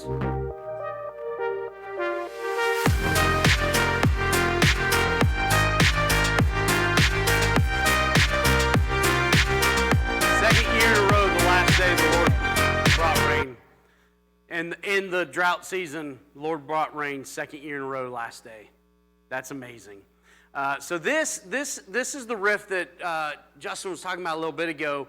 And here in a minute, you'll see us standing in it to really gain the context of how big this is. But we had heard about this before we went over. In 2018, there was this massive earthquake in this area, and all of a sudden the ground just split, just absolutely split apart. And so we've seen videos of this. Well, we're driving to Nairobi. It's our last day. We're leaving to go. And by the way, that took 14 hours to get to Nairobi from Kisumu. And so we're driving along, and I look at Boaz, and I'm like, Boaz, there's the rift I sent you the video about. And so I called them. They were ahead of us in the van, and Justin's like, yeah, Philip doesn't really want to stop. And I'm like, oh, okay. So I tell Boaz, and Boaz, I hang up with Justin. Boaz goes, well, I want to see it. And so he pulls off the side of the road and whips it around. And I call Justin. I'm like, dude, Boaz just turned around. You might want to stop. So we're heading back, and we get here. And so that big rock right there, when you come up after a bit, is volcano. Because this is at the bottom of an active volcano. There's actually 20 volcanoes in Kenya. And so what happened, and I'll let one of them who heard the story explain what happened from a local. So there was a local tribal woman from the Maasai tribe that was actually there the day it happened because she lives right on the land. And what was happening was it was torrentially raining, and everything was flooding. And she said all of a sudden the earth shook and the water was gone. There's a big, and just it was gone. And that is when that happened. And Boaz has never seen this. Philip's never seen it. Joshua had never seen it. So we got to experience new stuff with them too. And I mean, this made world news. Like, this is such a massive crater in the earth. And so they had to redo the road because it took out the road and bridge, like all sorts of stuff. And this isn't just a small area. Like, this is a big crack that goes for miles. I mean, like. Yeah. And actually, as you're driving, you can see the volcano in the distance, and you can actually see the steam vents that are still active and steaming. Yep. All right. So right there's stop that. See that little black dot? That's Christian. That's Christian or Luke. I don't remember which one. That might be Luke. No, that's Christian because he's going to find Bobby, remember? Okay. Either way. And then there's one more. Keep going. Because Bobby was. Yeah, Bobby was fine. Right Yes, that was Luke. there. That was Luke. Came in after, You- and I ran around. And Christian ran around. Christian just went down there and disappeared. He took off running. We're like, what is Christian doing? He's gone. He just took off running. But you can see it's like 50 feet tall. It just, the land just parted and this crater appeared.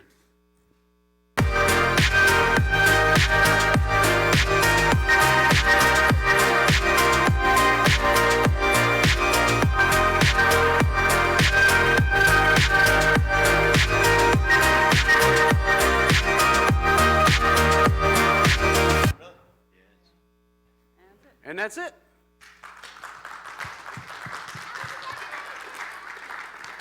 So, do we have any questions?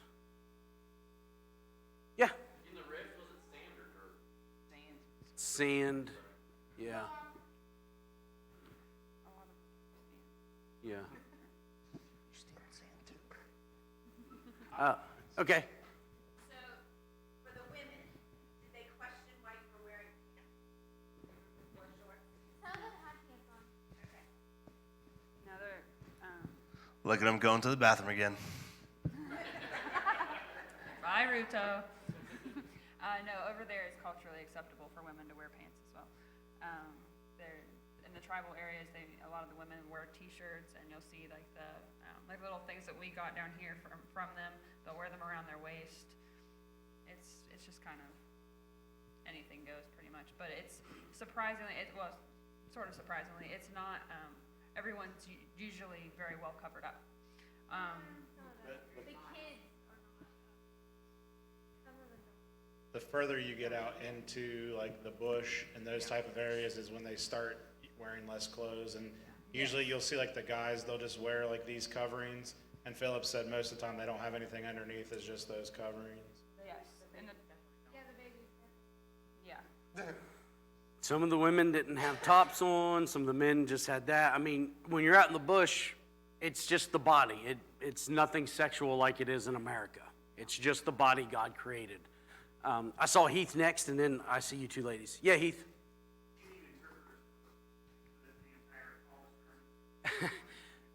So they interpret for themselves. So if they're having a normal service where none of us are there, they'll have someone preaching in Swahili, and then they have someone who translates in English.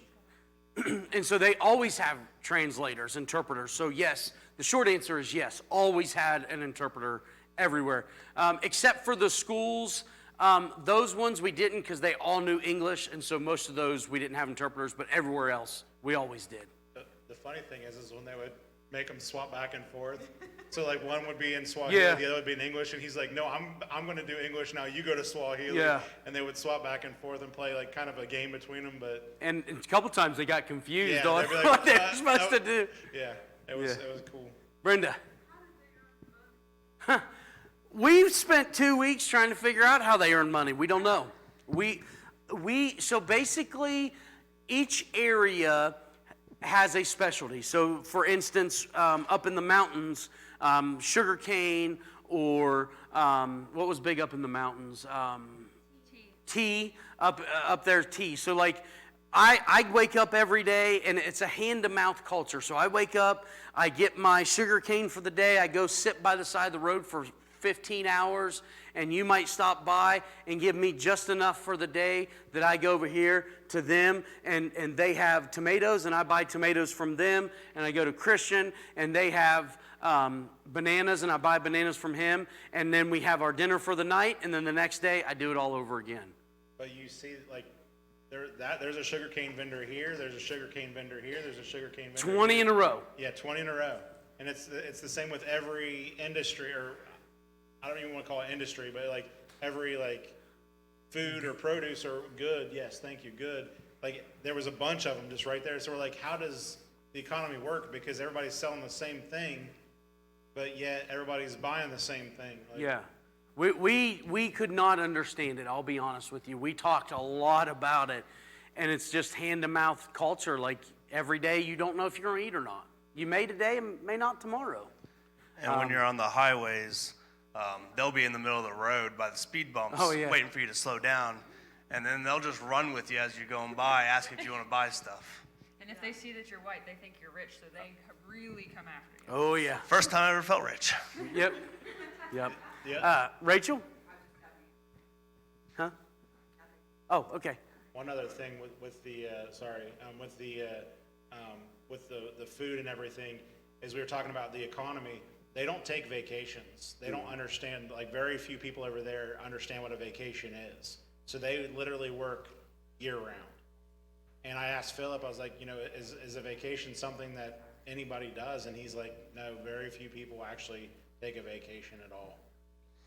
Yeah. Kids will actually, kids along the road would follow the van. Yes. They would chase us, wouldn't they? Yes, they would chase the van. Yes. Debbie? Not a one. Jesus took care of it all. Yeah, because there was a concern for that. Yeah. Yes, absolutely. Becky?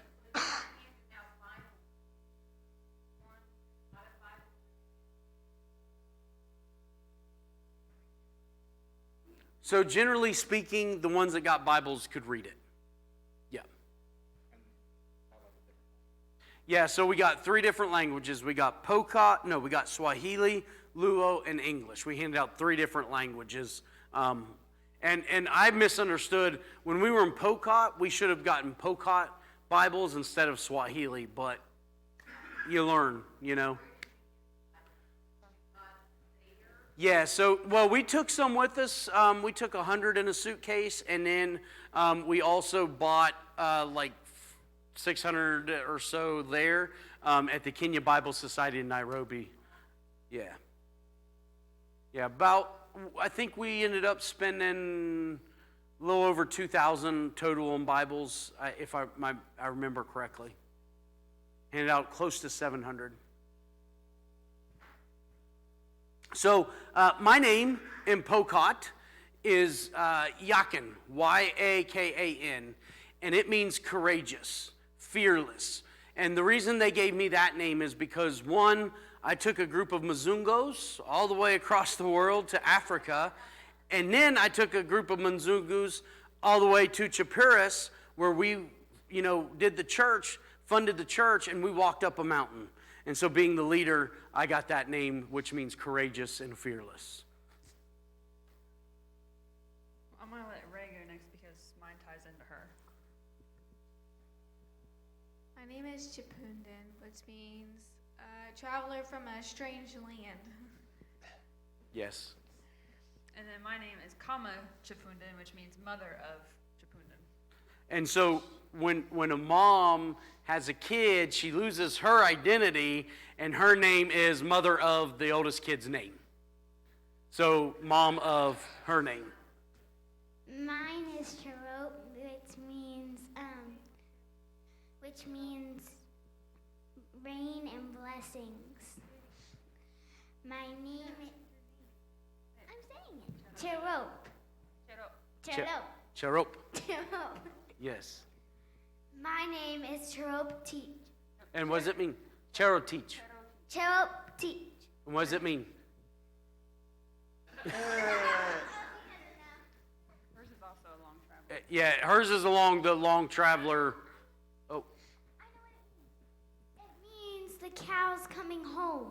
Yes, the cow's coming because home. It's important for the cows to come home.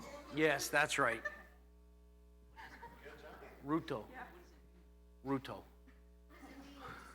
President. Exactly. Yeah, I don't remember what it means. Mine's Ruto, but we have no idea what it means. President Ruto. President Ruto, pretty much. Yeah. And my name is Repo, and it means the only black bull in the herd of cows. We're going to go with the That's first what he definition. I have it recorded. It's the only black bull in the herd of cows, of white cows. Okay, if that's what you want to go with. Mine is Kamayotor, which is an open gate for blessings. That's what we're going to leave it as. What was the running joke? That we were going to have more kids. That's Boaz's mother-in-law prayed that we would have more kids. Them two, not us.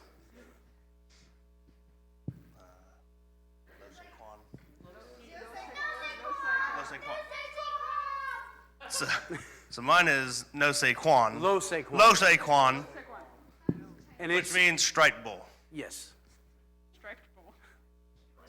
Striped. Probably 90% of the time. So we got a lot of stuff up here we'd like you to look at. These milk cookies, Christian and Luke ate the daylights out of them every day. So we wanted to bring them back so you could try them. They're made in Kenya. There's cups of milk from Kenya. You can try that. There's tea if you'd like to take some tea bags. That's more than fine. We can open it and you can take it. There's candy that's made in Kenya. There's sugar made from sugar cane and processed in Kenya. Instant coffee from Kenya that's grown there and made there. And then milk chocolate that you put in drink and make like a chocolate drink that's made in Kenya as well. So a couple of the items to, like all of these are carved there. These are used out in the bush, and this is what is used to correct children. You correct them when they don't do what they should do by hitting them on the head or leg or whatever. So I got that. But just different things that we picked up. You want to tell about your drum? What it's made of and all that? So yeah, the drum was actually purchased at the Equator, which I thought was kind of cool too, but it's actually sheepskin. And they would use it in different ceremonies, especially, I think they said even the funerals. And what was interesting, Philip told us. That it was just the Luo that did that. The Luo, okay. Yeah. So the Luo hire professional Mourners. to come to funerals. So these people are hired to come and mourn and wail. And roll on the ground. Roll on the ground. So Selena would be perfect for no. But yeah, we didn't even have words to, after he told us this, we're like, we couldn't even say what we thought about that because we didn't understand it. Yeah. But that is a sheepskin drum. I was thinking it was goat, so I'm glad I asked because I was thinking it was goat. Oh yeah, sorry. Go ahead.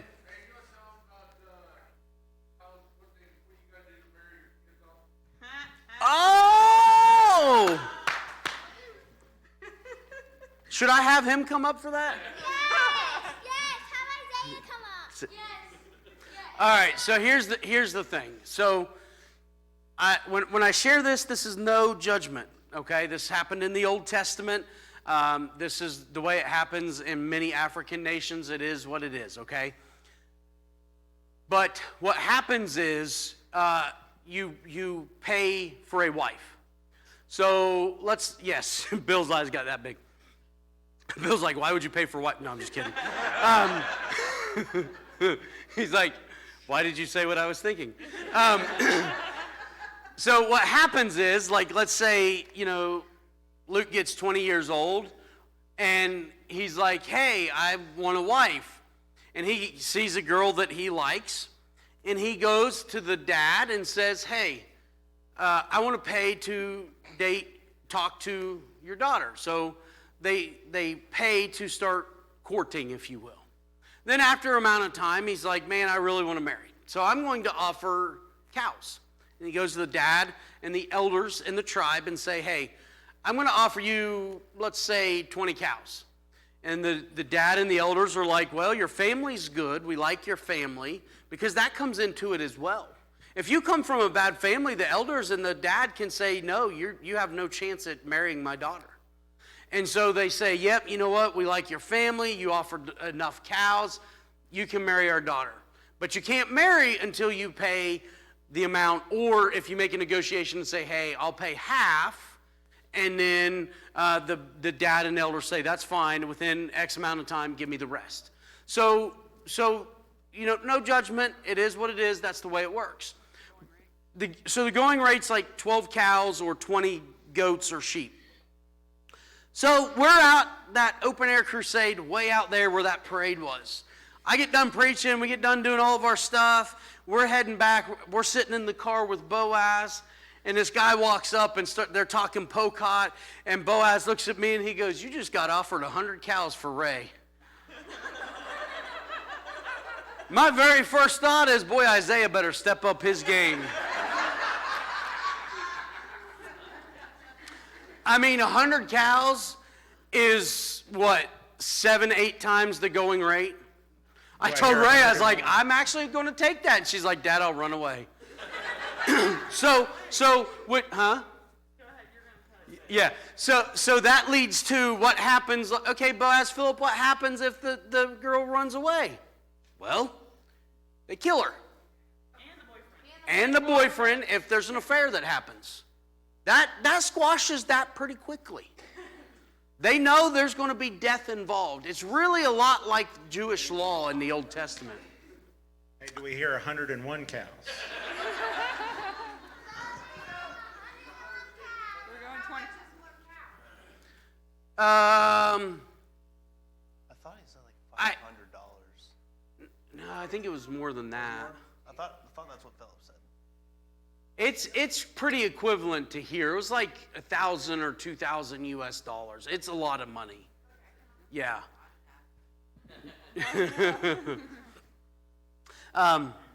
Yeah, so I'm glad you brought that up. Any other questions? And what happens if the girl dies? Okay, so if the girl dies, then the family has to, if they haven't got married yet, the family has to provide some girl within the family to marry. If the payment's already been made, the negotiation's already happened. So if the negotiation hasn't happened, the payment hasn't been made, then I think it can be released. But if the negotiations happen, payments made, that sort of thing, the family will say, hey, here's a girl who's however old, 18, 19, 20, whatever. Here you go.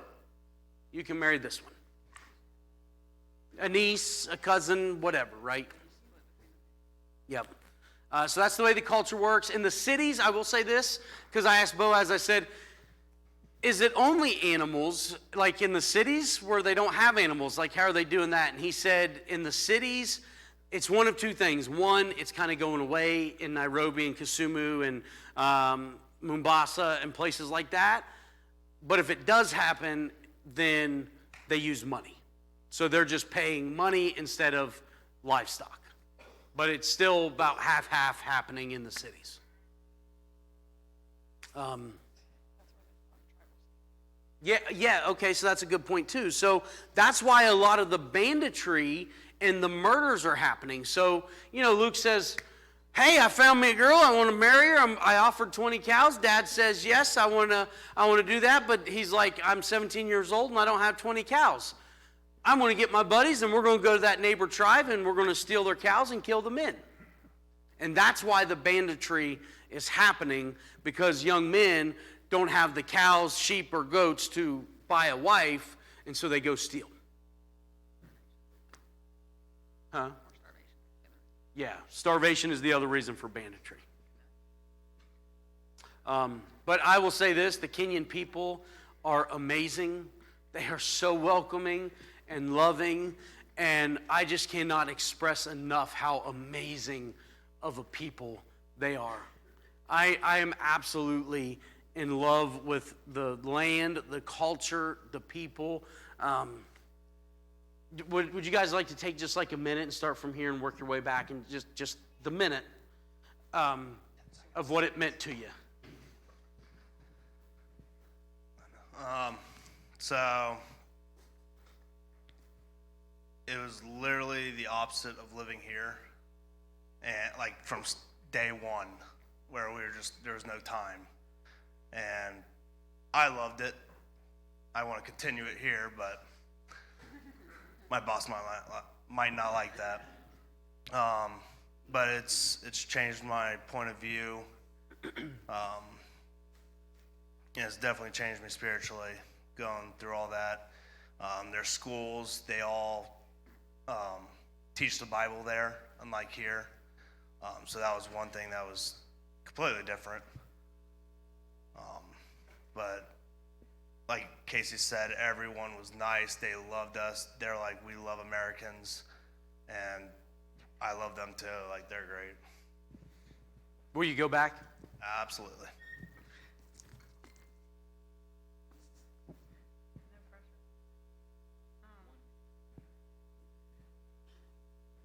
What it meant to me, it was very humbling and eye-opening.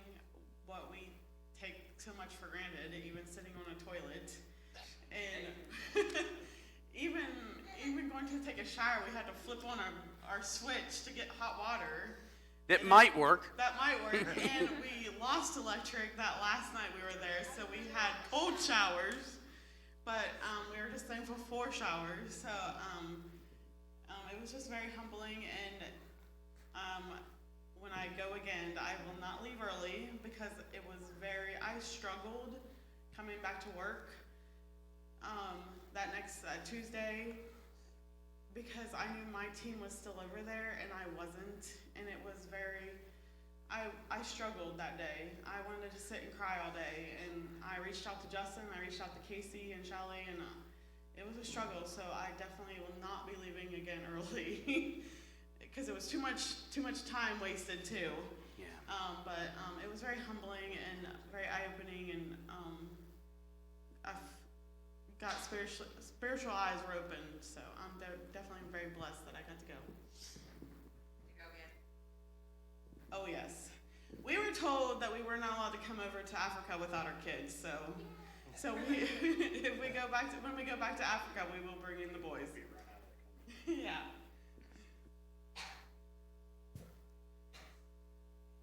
Try to sum up in a few words within a minute of what it means is very hard, because that was absolutely life-changing. And if you think that you can't go on a mission trip, you can. I don't care what the excuse is, you can go. God will open the door, he'll provide a way. Because I didn't figure I could afford it, and I told Casey, I was like, God's gonna have to make a way. And look, we went to Africa, and there's no excuse.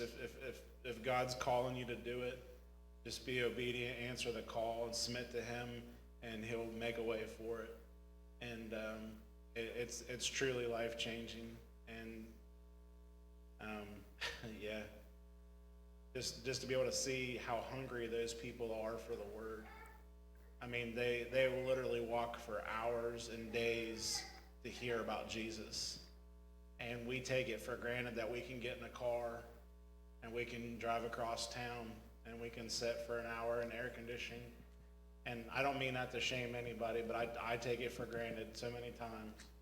And it's truly a humbling experience to know little kids have to walk down the side of the road for school, and they have to travel 8 miles to go get water every single day.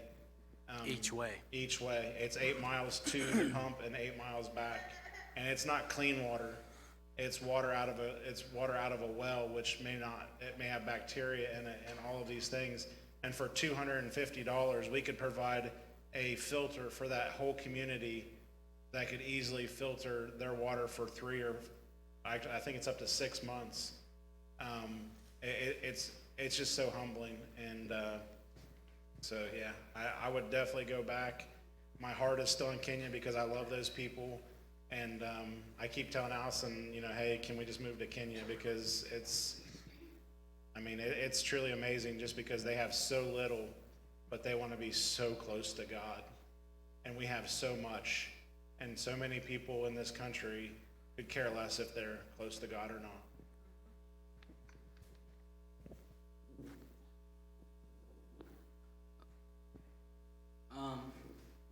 Yeah, it's kind of hard to sum up 2 weeks in a minute, but at first I didn't really want to go, but I was forced to, which I'm glad they forced me because it was the best 2 weeks I think I've ever had, and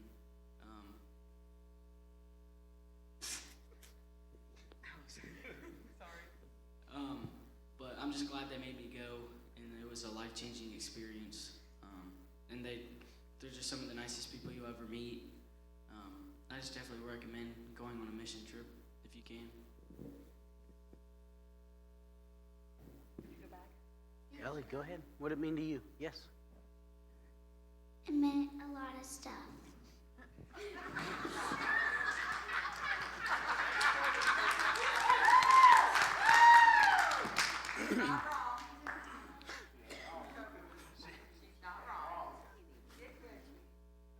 Go, Liv.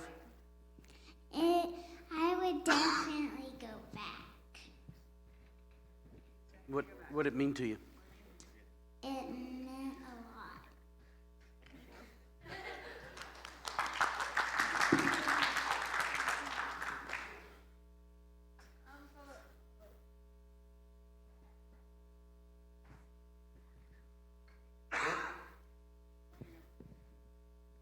For the 1 week I was there, it was very humbling, to say the least. One thing that amazed me is that we were there to serve them, but yet they were still wanting to serve us.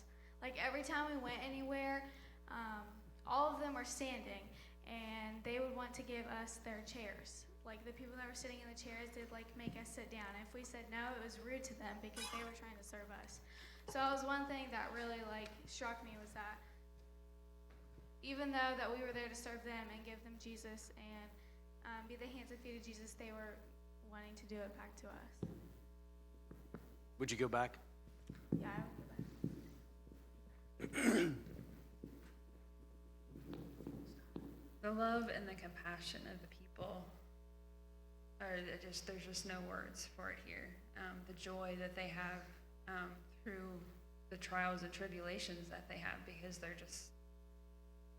they suffer some of the things that you just can't even imagine. And it's just, it changes you. It changes you on every level, physically, spiritually, emotionally. And it really makes you appreciate, what you have. But at the same time, it kind of puts a bad taste in your mouth for what you have, because you feel guilty what you have. My first time back to the grocery store, when I got back, I was nearly in tears, because I was just looking at all the selection that sat in front of me, everything at my fingertips, and knowing that there are kids and adults over there right at that moment starving. Right now, they're starving, and here I have all this right here at my fingertips for just a very minimal amount of money. And it definitely changes your heart and how you view and see the world. And I would definitely go back. So for me, I can't even put into words what it means. I've never experienced love like those people have. They are amazing, resilient, loving, compassionate, powerful people. They just do. They just get up and do and live their lives, and they love Jesus, and they love God, and they just serve Him. And they're so hungry. They walk 3 days, hear the Word of God. I mean, really? Really? Walk 3 days from another country? What do you say to that? What do you say to that? We can learn a lot. That's what I say to that. We can learn a lot. And we'll be going back. Lord's starting a new ministry called Kanos International Ministries. There's so much work to be done, and we're in the process of creating the corporation and starting this nonprofit. So there's so much work to be done, and I'm just excited to see what God's going to do and see who the Lord wants to take. Because I'll tell you, it'll change your life. It'll change your life, I promise you. So with that, I want to give you time to look through. If you haven't, please drink the milk because it's already been poured. So please try it. If you have not, try the cookies. Any questions you want to ask about anything, we'll be happy to ask. But I'm going to close this in prayer, and then you'll be free to look or leave or whatever. And try the candy too. All right, let's pray. Lord, we love you and bless you. Thank you, Father, for the opportunity to remember what you've done. Lord, above all you've done, we were just the hands and feet, Lord. Thank you for letting us share what you've done, not us. Father, we praise you today and bless you and love you.